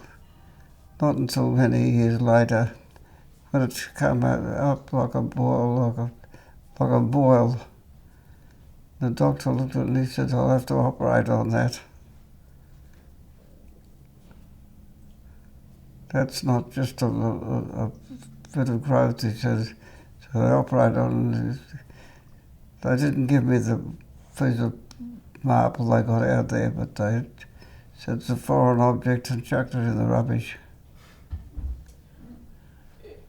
When the Japanese soldier fired at you, where were you at the time? I was in the lead position, taking the subsection up about a hill between two tombstones. They just popped up out of the grass and bang, out of shot, but he missed me. What happened to the Japanese soldier who tried to kill you? He didn't buy a ticket for anywhere but hell. They soon got him, I can tell you, about half a dozen my blokes put a bullet into him. Pretty bloody quickly, that was the end of him. On the tombstone, next to me, above me, Colour Sergeant killed in action, 1841, fighting the bandits in the Sulu Sea. And I can still remember that, reading it as I lay on the ground there, looked up and saw it.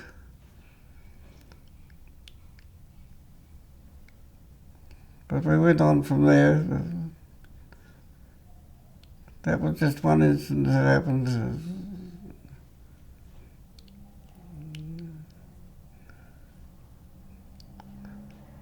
After the business had settled down on Borneo, the Japs had retreated into the hills, etc.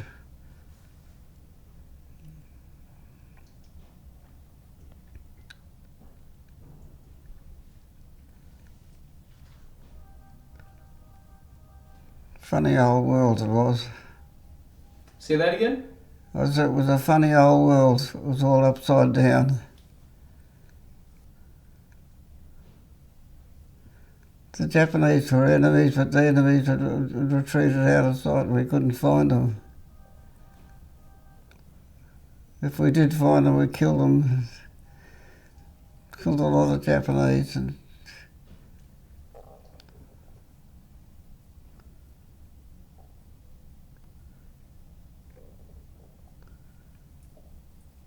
went from one campaign to another.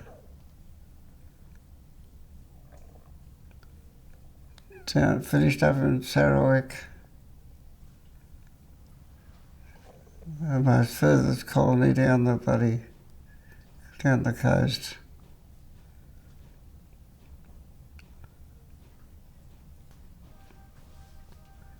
Well, we were stationed with an infantry battalion, and the infantry battalion had their hands full handling mostly the repairs to the airport. And the senior officer came out and he said, "John Hansen, take a patrol out and deal with these bloody Japanese who were shooting up the bloody trucks and the people directing them." And I said, "Oh, all right." So I got my section together and we went out and we estimated we'd find about 25 of them. That was the estimate. Of who? 25 enemy. So we went out and we killed one or two of them and started to track them down. And eventually we come through a big swamp and we went through. And we were getting dried, and I said, I could smell a fire. Not smoke, just a fire, I could smell fire. So we went up the hill, me and the Bren gunner, and had a look over the top. And there's the Japanese all drying themselves around the fire. We went through it also. So we went back and he got his Bren gun ready, 2 magazines. Went back up the hill and I said to the rest of them, I said, "Now, don't you open fire at all. Just lay there with your rifle, so if anybody tries to get away, put a bullet in them." But the Brenner gunner, when he opened fire and he killed the whole 13 of them. There was 13 dead bodies there. We went down, we picked up the arms and ammunition and that sort of thing.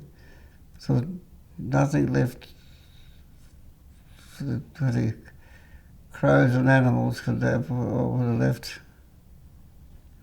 Somebody said when we got back to camp, "Did you bury him?" One of my folks said, "What do you think, we're bloody undertakers too?" Can you tell me more about the problem that these Japanese soldiers were? I mean, they weren't regular Japanese soldiers, right? They were conducting raids? They were conducting raids. They'd escaped out of the pocket.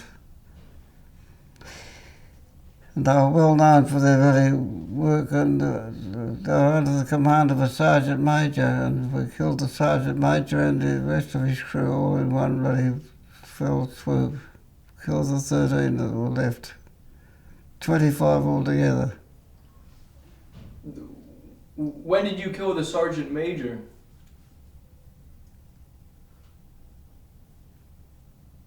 He was amongst the 13. Oh, I see what you're saying.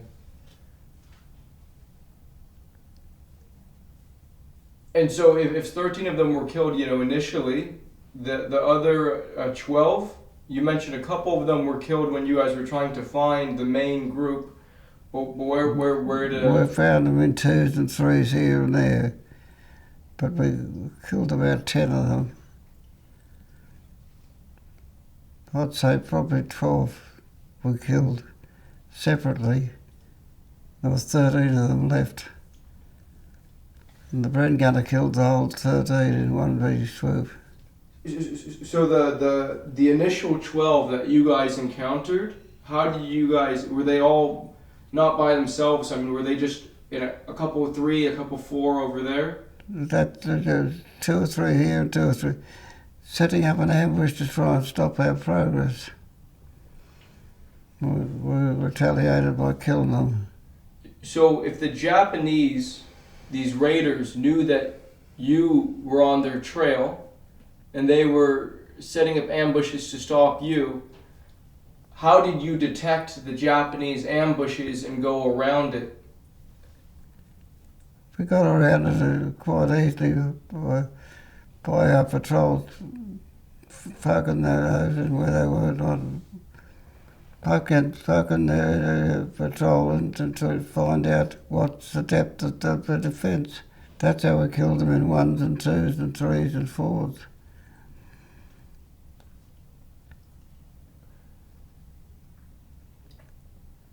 And before you guys went on their trail, I mean, how long did it take you out in the jungle to wipe up the whole group? About 2 or 3 weeks. And I know you mentioned in your book, or it said in the book, that for the initial part of your time, you were always one day behind them. That's right, we were always behind them because we couldn't catch up with them. They had the lead and they kept it. But we were trying to catch up all the time. But when you're in the middle of the jungle, how do you find out where these Japanese soldiers were? They always brush against bushes and leave the trail, broken twigs and so forth. It's just like following a bloody bulldozer, where they go through and they break a branch here, they break a branch, or they pick up a plant off here. Gradually you put the picture together. You know you're on their track and they know you're there too. So you've got to be like a detective and you've got to be like a super sleuth to work out what's going on. You look at the bush and you say, they brushed here and they've damaged this bush over here. Must be going that way, so you follow the track. It takes you a while. If you're out in the bush for, these 3 weeks, what did you all do for supplies? Carried them on our back. We never had a big abundance of supplies, but we had a few tins of bully beef and that sort of thing. We were better off than the Japanese were. What do you mean? The Japanese probably had nothing, but we had at least something. What would you all do for water out in the bush on these long patrols? We just took things as we found them. I said, what would you do for water to get drinkable water? You're wading through water 90% of the time. So it's maybe about putting your hand down to get a handful of water. Would you have to drop the purifying tablets in it first, or you would just drink it as it is? To drink it as it is, the purifying tablets for those who come out later, but when you're out there, you just drink what you can drink. It's water, it's water. Muddy water or dirty water, doesn't matter. As long as it's water. You would still drink it? It doesn't make any difference. How are you still alive? Eh? I was joking. I said, how are you still alive? I don't know. It's But that's just what you have to do when you're in those circumstances. That's what you got to do. You got to do what you got to do. What I find interesting is, drinking dirty water was the least of your problems. That's just what you had to do to survive. But if someone in today's world was given a glass of dirty water, they wouldn't drink it. Of course they wouldn't. It's just two opposite worlds. But see, in our world, we would have to drink whatever we could drink to stay alive. It didn't matter if you were going to be crook the next day, that didn't matter. How many men did you take with you on this patrol, sir? I had about 10 with me. And could you explain, when you came back to the airfield, what was the reaction like? And you were asked to write up something about the patrol. I was told to write a report about the patrol, and I told the officer, I said, mission accomplished, that's all you need to know. How come you didn't write something up? Hey? How come you didn't write something up? Because I didn't want to. Biros were rare and pencils and so forth were even rarer. So to write a report would have been a work of art, would have been taken nearly as long as the patrol would have taken. You could have got an MM out of it. Might have got anything at all out of it, but as it was, it turned out pretty good. We got rid of the Japanese ambush patrols. What would the Japanese soldiers do with the trucks that they would steal? Burn them. Well, they didn't even use it. No, they just shoot them up and then they burn the bloody truck. And my understanding is, when you first were told about these Japanese soldiers that were causing a problem, you found out that it was a lot more serious than you were told. Could you explain what you mean? Well, we thought they were shooting up an odd truck, but they were shooting up probably about 10 trucks out of a convoy of 15.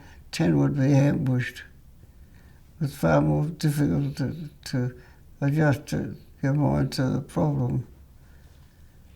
And it wasn't just the trucks. I mean, they would actually kill some of the personnel, right? They'd kill every personnel that was around there. But they were Army or Air Force, it didn't make any difference. They killed a lot of them. On any of the Japanese soldiers that your men, hit, did you guys ever find Australian souvenirs on them that they had taken off Australians or other allies? No, they just took things as they came. Because a lot of the Americans I've interviewed, they'll mention coming across Japanese soldiers who had American watches on and stuff like that. And so I don't know if it was the same, but I appreciate you sharing that story, sir. Oh yes, we're told to go out and get a prisoner, no matter what. Who told you this? Headquarters. They said, take your section out and find a Japanese prisoner. So I come across this Dayak patrol, and this Dayak patrol, they didn't speak English and I didn't speak the language. It was a series of kind of grunts and snorts. And so we went to work with a buddy on the ground with a piece of buddy stick and drew what I wanted with a stick. And they got to understand that I was looking for a prisoner. They said, all right, Tilford, we get a prisoner for you. So away they went. 2 days later they came back and said, we got a prisoner. Oh yes, he's got things on his shoulders here. He was a Japanese naval officer. There was only one thing wrong with him. When he got up to have a look at him, he had no bloody head. They chopped his head off. which is part of the Dyke custom, you know. The Dykes were the local natives of the area, and they weren't controlled by anybody. Nobody could even get near them. We were lucky to be able to talk to them. And so your mission was to get a Japanese prisoner for what, intelligence reasons? Intelligence. And when you first came across the Dayak people, what did they want in exchange? Food. You know, tin of bully beef go a long way. You know, bully beef in a tin, good tucker. They had blowpipes and they could shoot an arrow and kill a bird at 50 paces. Very deadly weapon. But they were quite friendly to us, though. The Japs were very frightened of them.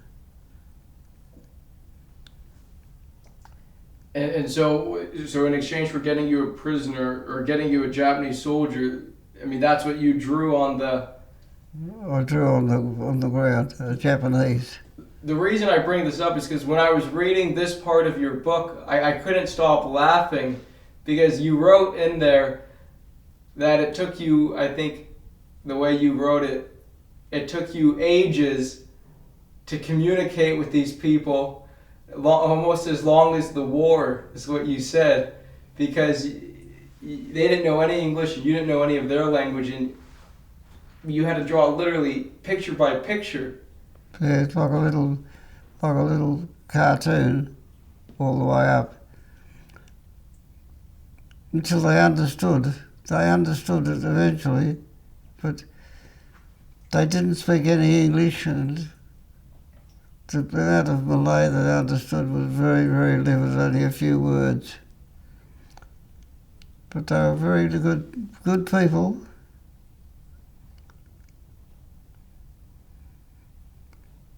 Tough little bastards.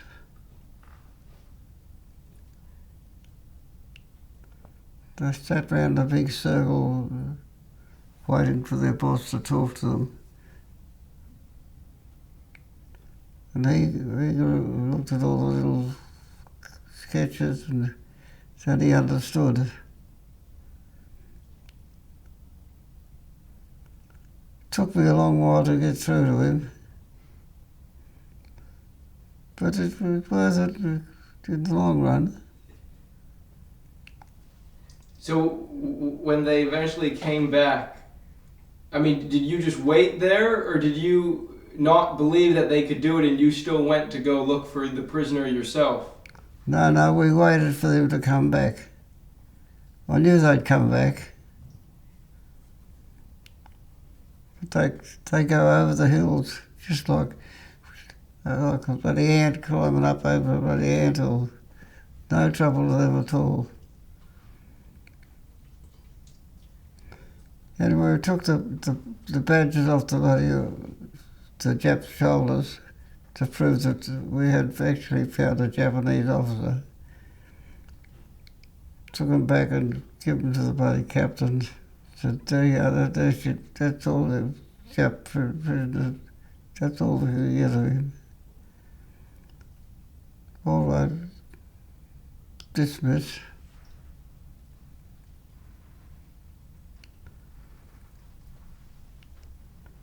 It's a tough story, though.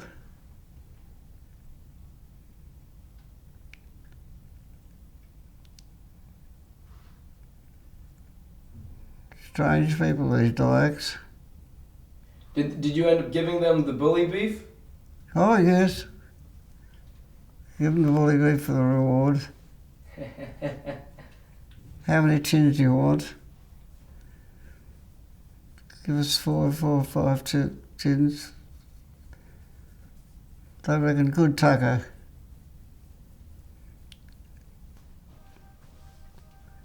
Well, we're stationed with an infantry battalion, and the infantry battalion had their hands full handling mostly the repairs to the airport. And the senior officer came out and he said, "John Hansen, take a patrol out and deal with these bloody Japanese who were shooting up the bloody trucks and the people directing them." And I said, "Oh, all right." So I got my section together and we went out and we estimated we'd find about 25 of them. That was the estimate. Yesterday you mentioned that when the Japanese first invaded Timor, you guys buried a lot of your ammunition in the latrine. That's right, yeah. Did you guys ever recover that ammunition? Yes, we recovered it after a while. To use during the fighting? Yes, Or this was after the war? No. During the fighting, we recovered it. We needed it to make up for the ammunition we were using. Do you actually have to do it yourself, dig it up, or someone else did that? Somebody else did it. Is he coming? He's gone. Okay.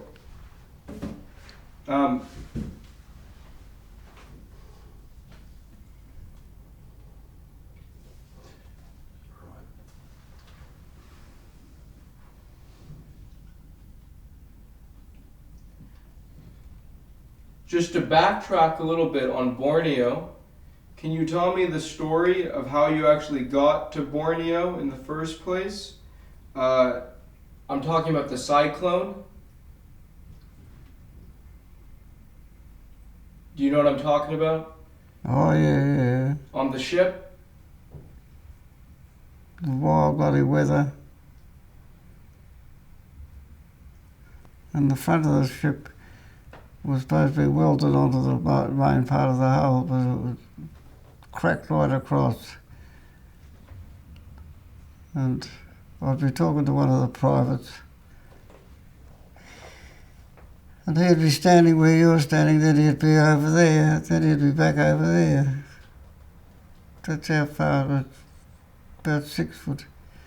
But they said, "Don't worry, once the voyage is over, the ship will be going back to America to be broken up." It was breaking up as we were on it. And where did you all leave from? From Cairns.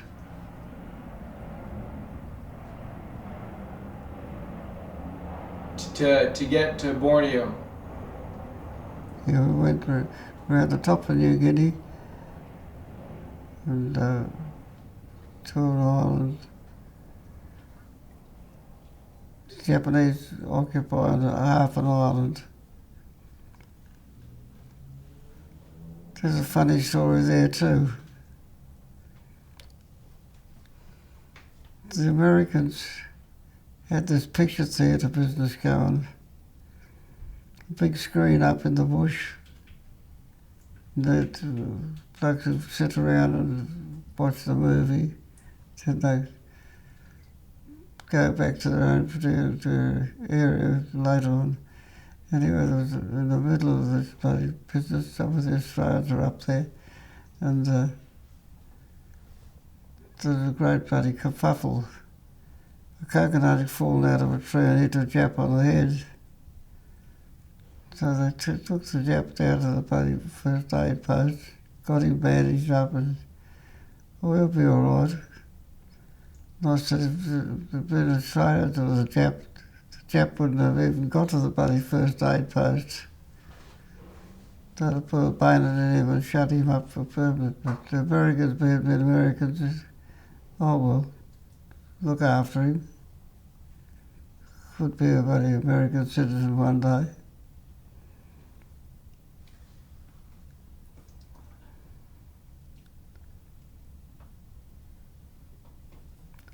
What are your thoughts of the Japanese today? They haven't paid their bloody bill. If it was up to me when they dished out the punishment, say for 1,000 years you'll pay the bloody account. If it takes 1,000 years, will bloody make your life bloody miserable for the Japanese for 1,000 years. They killed a lot of bloody very good people. And a lot of innocent people. A lot of very innocent people.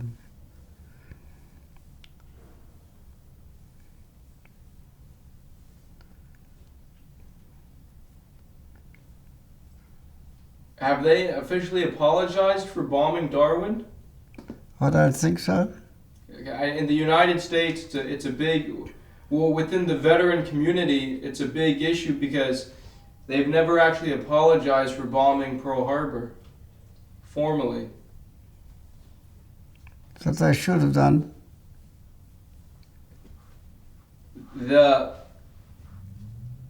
Do you remember how you heard about the war ending with the atomic bombs?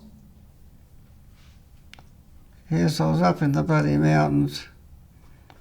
And somebody said the war's over. Somebody dropped a bomb and the war's over. I said, bullshit. War couldn't finish with one bomb. But it did. Apparently Hirohito had second thoughts about the American invasion when the first bomb dropped on Hiroshima. He said if the Americans got a lot of these bombs, he said that's the end of Japan. And while this was going on, they dropped a bomb on Nagasaki. It was the British version of the German hydrogen bomb. And that convinced him the war's over. And so the war was over. What was that like for you to hear after 5 years? I didn't believe it.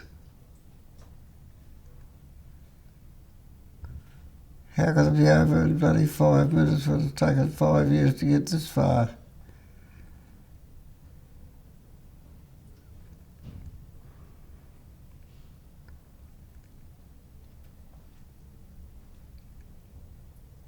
So after the war, after the bombs were dropped, what happened to you?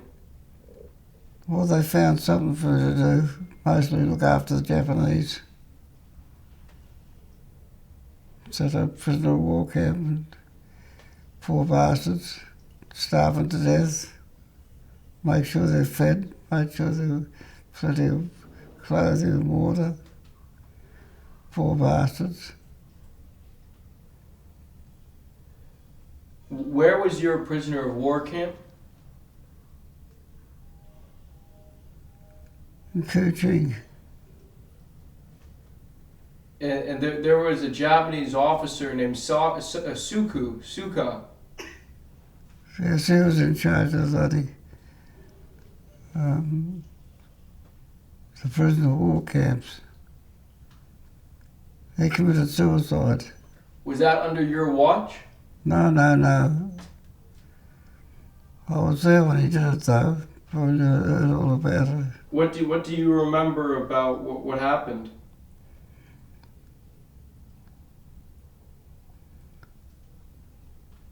Can't remember a lot about it, but I said to my blokes who captured him, I'll have a look at him in the morning. Went down the morning and had a knife through his throat. Ordinary kitchen knife. Those stainless steel ones. Through his bloody neck. Out one in one side and out the other. Must have cut the jugular vein.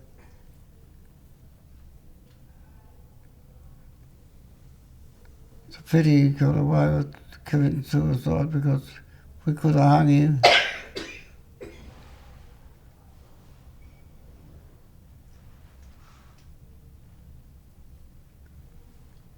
How many men were in the prison camp that you were in charge of?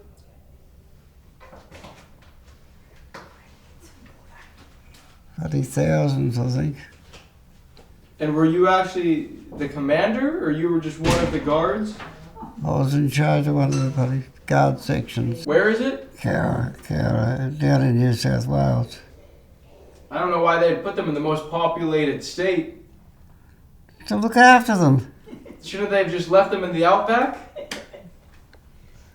That's not the Australian way.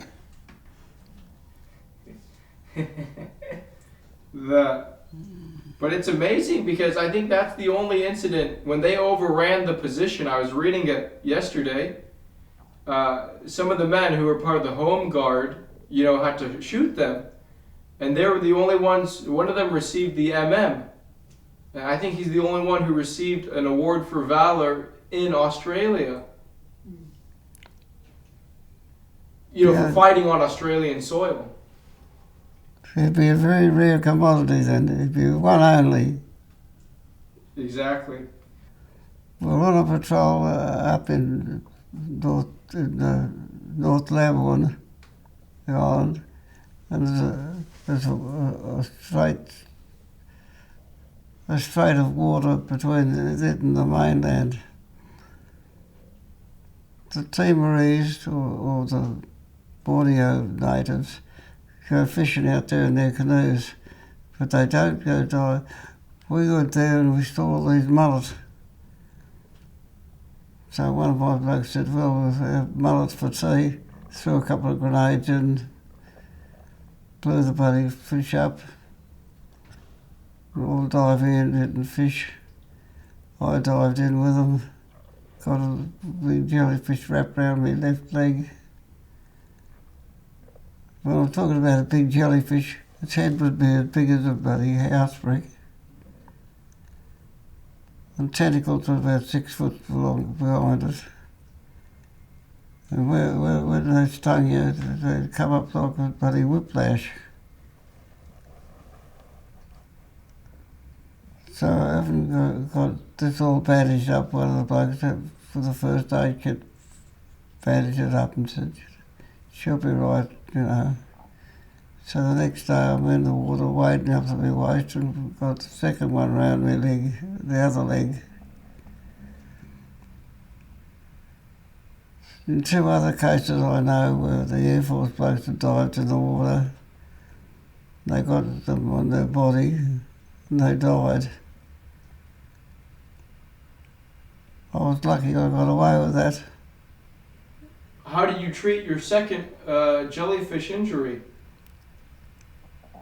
The native boy that I had working for me, had one name was the Hut.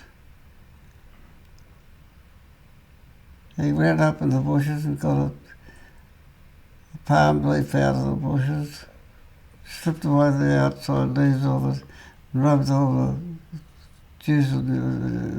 juicy part of it over the leg, and they didn't even get a blister out of it. And I believe after your first injury, what did the first aid man tell you not to do? Don't go in the water. And that's exactly what I did. What was the reason you didn't pay attention to what he was saying? Well, I want to get in there and get some more fish. Was it worth it? No.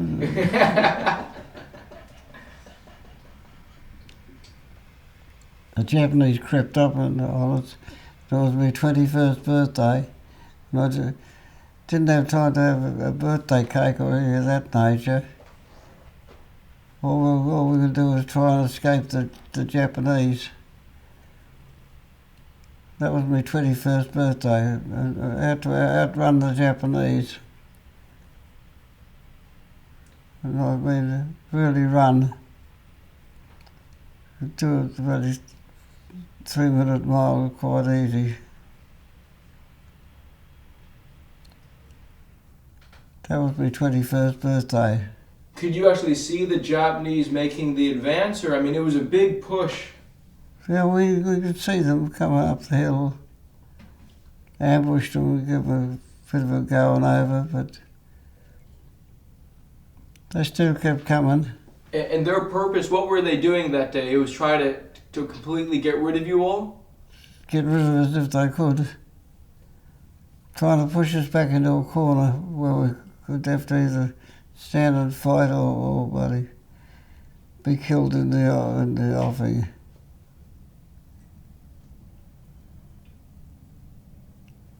What do you have any idea of the number of Japanese that were sent out to try to get rid of you all that day?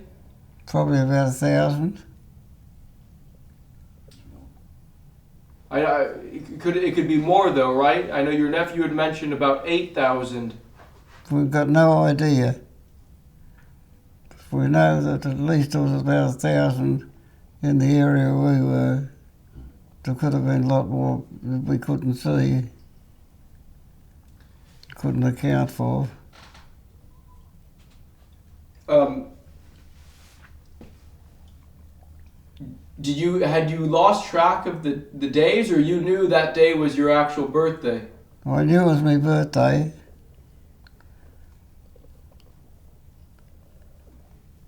You don't lose track of the days completely. You may wander off a day or so, but not a great deal. You know.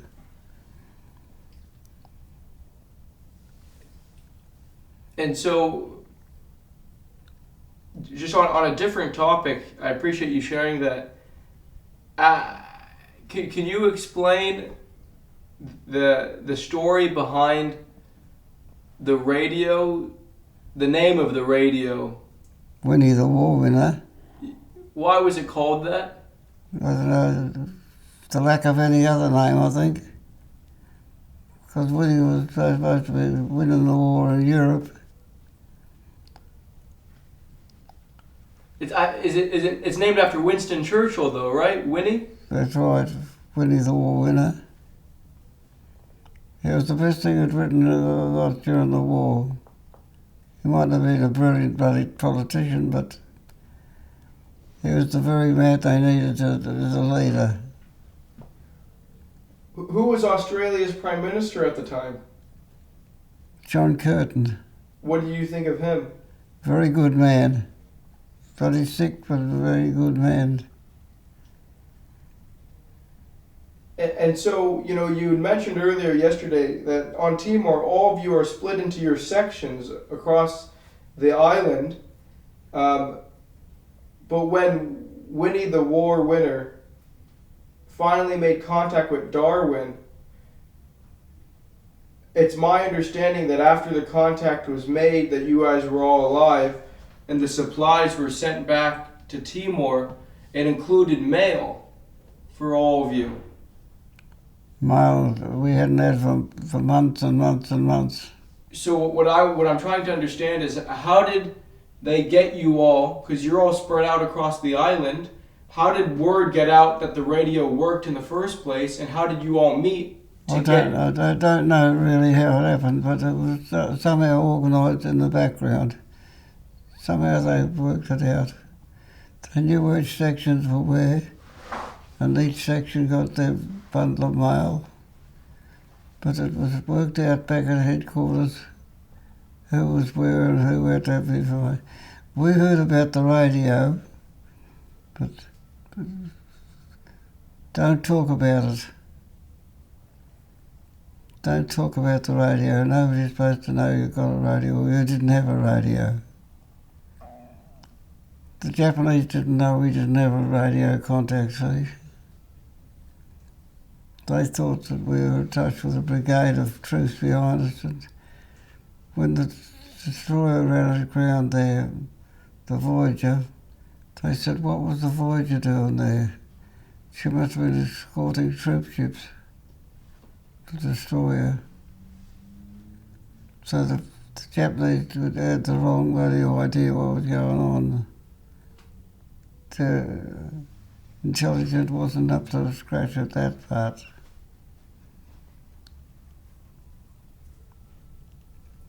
Did your particular section have any interaction with any of the other commando outfits? It was the 2nd 40th that was on the island as well? That was the infantry battalion. Oh, the 2nd 40th Infantry Battalion. Did you work with them at all? No, only when some of them escaped and come up to us.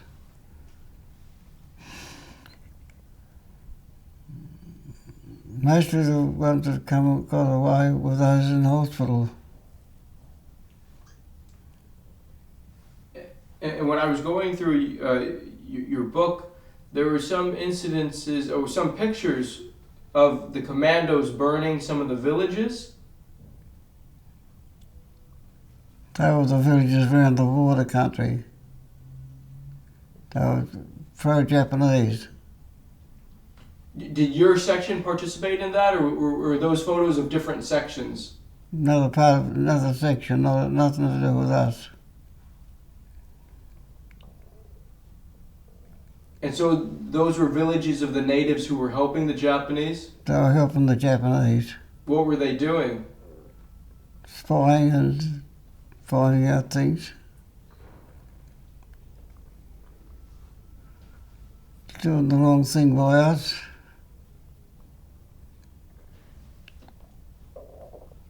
What was the name of your criado, sir?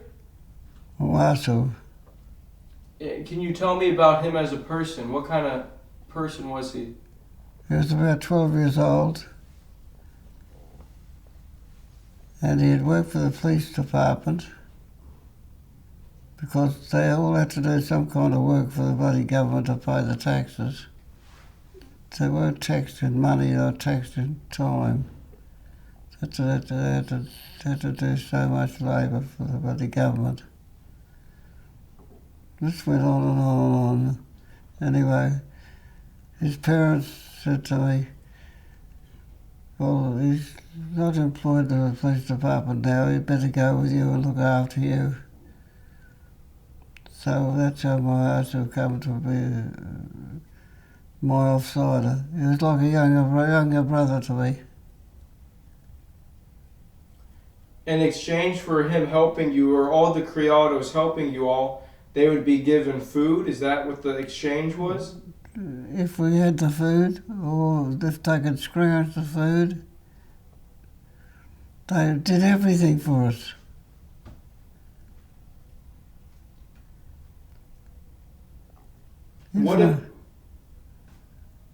Information was the most important thing that the criados could give us.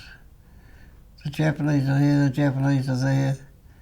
Japanese patrols coming out that way.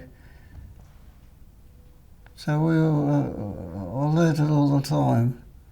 The criados helped us endlessly.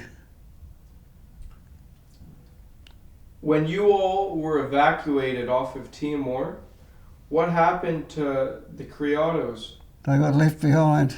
Why? They reckoned there was no room on the ship. But there must have been enough room, but they didn't want to. The White Australia policy was going in those days. They didn't want to bring in natives from another island. What did you all think? I mean, these kids had kept you all alive for a year and then you had to leave them. We were very, very upset. We weren't too happy about it at all. Did you figure that you guys would go back after the war and get them, or? We didn't know what had happened. Nobody knew. And so what happened to the criados after you all left them on the island? Mostly they were hunted down by the Japanese and executed.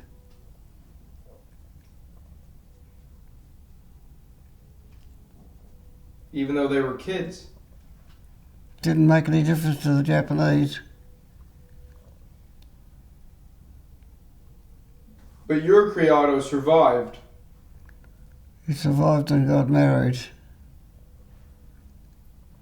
Had a daughter.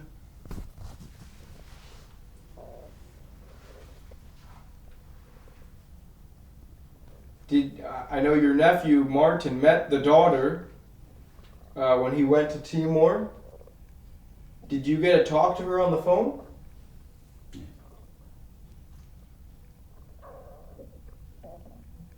Do you remember talking to the daughter on the phone? I don't remember talking to her, but apparently I did. Yeah, I think you have a recording of that, right? Yeah. But for you, what was that like? Oh, very emotional. He thanked Moas's daughter. Said Moas has saved my life many, many times, and without him, I'd be dead. And Jack got emotional when he was talking to her. It was really nice, a very nice moment. Well, that must have been very special to be able to at least connect with the person, who helped you so much. Well, it's hard to describe the relationship between us and the Criados. Mostly the Criados were more than bloody friends, they were like brothers. Close relationship indeed. No matter what you were doing or what you needed. If you wanted food, they'd get food. If you wanted to know something, they'd find out about it, where the Japanese are, what the Japanese have done. Do you know if any of the criados were killed in the line of duty? No, not that I can remember. While you guys were with them? You know what I mean. No, I can't remember that. So it would have only been after you all left. It was all after we left that they got rounded up. So after you guys left, the Japanese had full control of Timor then until the end of the war? Yes.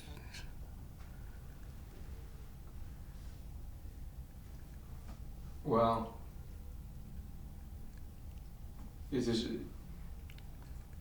Do you know of any cases where any of the criados eventually made it to Australia? No, I don't think so. But Barry was a very good bloke. He was a very good friend of mine. Lived just down the road from me.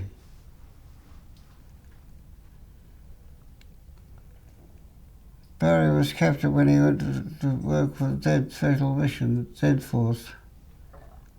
He was captured, and the Japs were going to take him up to bloody Singapore, and so they had him in the back of this bloody boat. They got off Bali somewhere along the inner channel, and they threw him overboard. So he swam ashore and landed in Bali.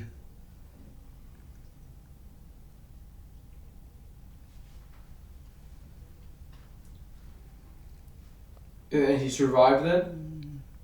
Hey? He survived then? He survived. He lived till about 78 or something.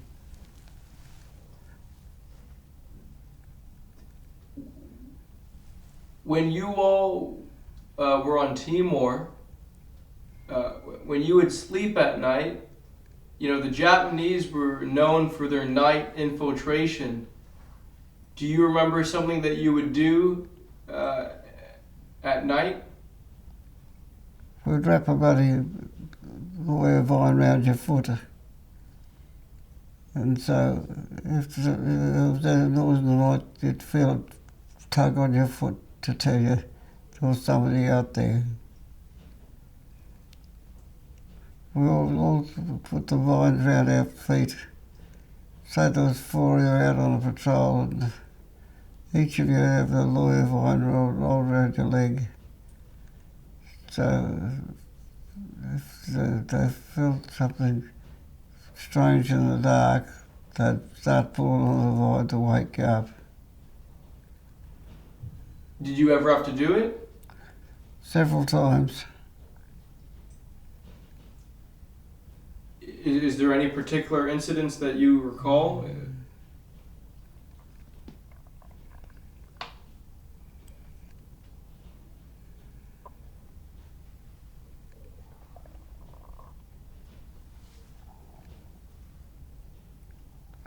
One time when 2 of our blokes came through the enemy lines, there was thousands of Japanese, and they came through looking to rescue us.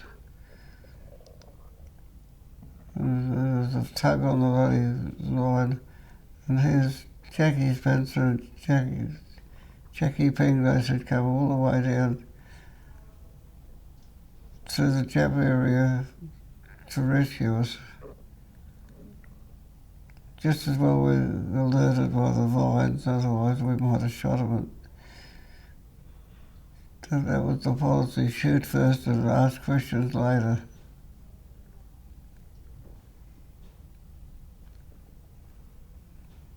They were two very brave men, those two. You know, that kind of stuff, when you would tie your feet together, is that stuff that you learned in commando training, or is it just stuff that you figured out? Figured out ourselves.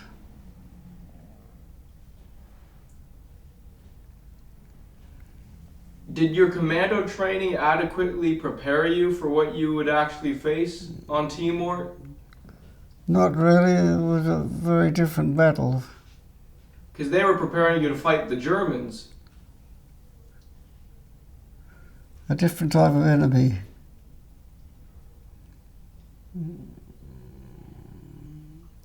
The Germans were very much more civilized than the Japanese. What do you remember about the Timor ponies, Mr. Hansen?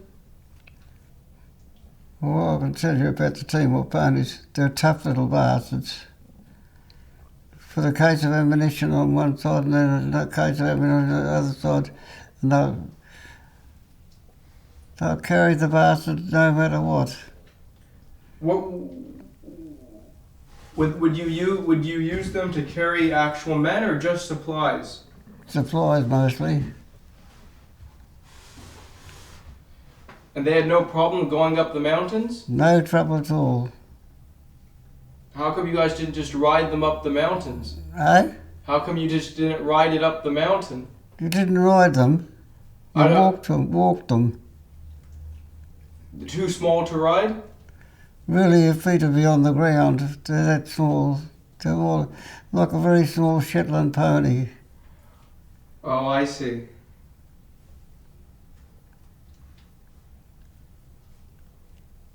Well, I mean, was there a certain number of ponies that would be designated to each section? They weren't designated, but they had pack trains, trained operators using the pack train. Bringing ammunition and that sort of stuff up there. Do you remember the naval bombardment of Borneo, sir?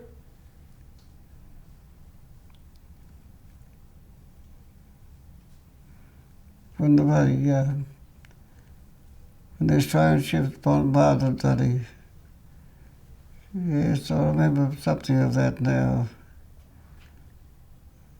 I think the Adelaide, about three Australian ships.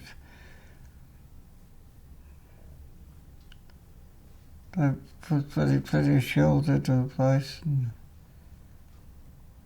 upset the Japanese, I can tell you. And I know you mentioned that the landing crafts that you went on, they weren't really landing crafts. No, they were bloody like a small ship. And that was a machine gunner's dream. That's right. The Americans had no idea about what a landing craft should look like, see? So they built these small ships with two gangways running down at the front of them. Their idea was completely opposite to what the English idea was. A landing craft, like a big barge with the very front. Well, what's unique about the second, Mr. Hansen, compared to all the other units? It was the cream of the units. It was the toughest of the toughest and the best of the best. But what did not happen to you in the second that happened to all the other units when the Japanese made their big push?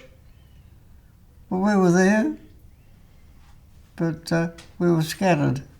You were the only ones who weren't taken prisoners. And we never surrendered either. I think that's what Winston Churchill said, is that it's your unit that was the only one that never surrendered. And classically, independent companies did not surrender. The first independent company was captured by a destroyer with on a ship. But they were between New Ireland and New Britain, and they had no alternative but to surrender. And that's how they were all captured on the Montevideo Maru, which was sunk off the Philippines. I just have 2 questions for you, sir. What kind of person do you always want people to think of you as? As an easygoing bloke. That's me, easygoing. And a war veteran? But I was there when I was needed. That's the only thing I can say. That of all the places I could have been during the war, I was in the front line at the right time.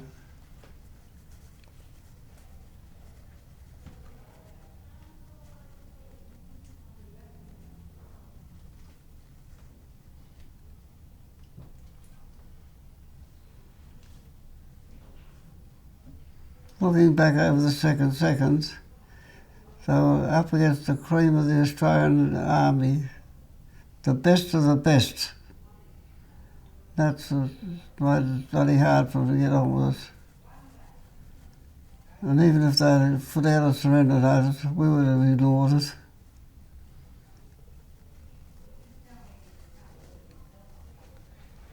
What do you always want future generations to remember about the men who fought in World War II? That he did it because he had to.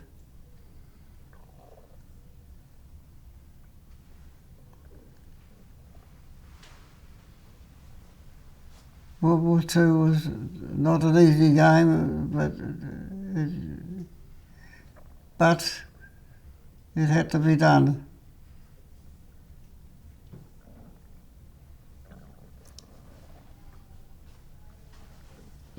Thank you so much for taking all your time. Okay. You did wonderful, okay? Just don't forget us, like I said, when you become very famous. I won't be. I'm never going to be famous. Well, I don't know, you had someone come from America to visit you. Have you ever heard that before? No, it happens.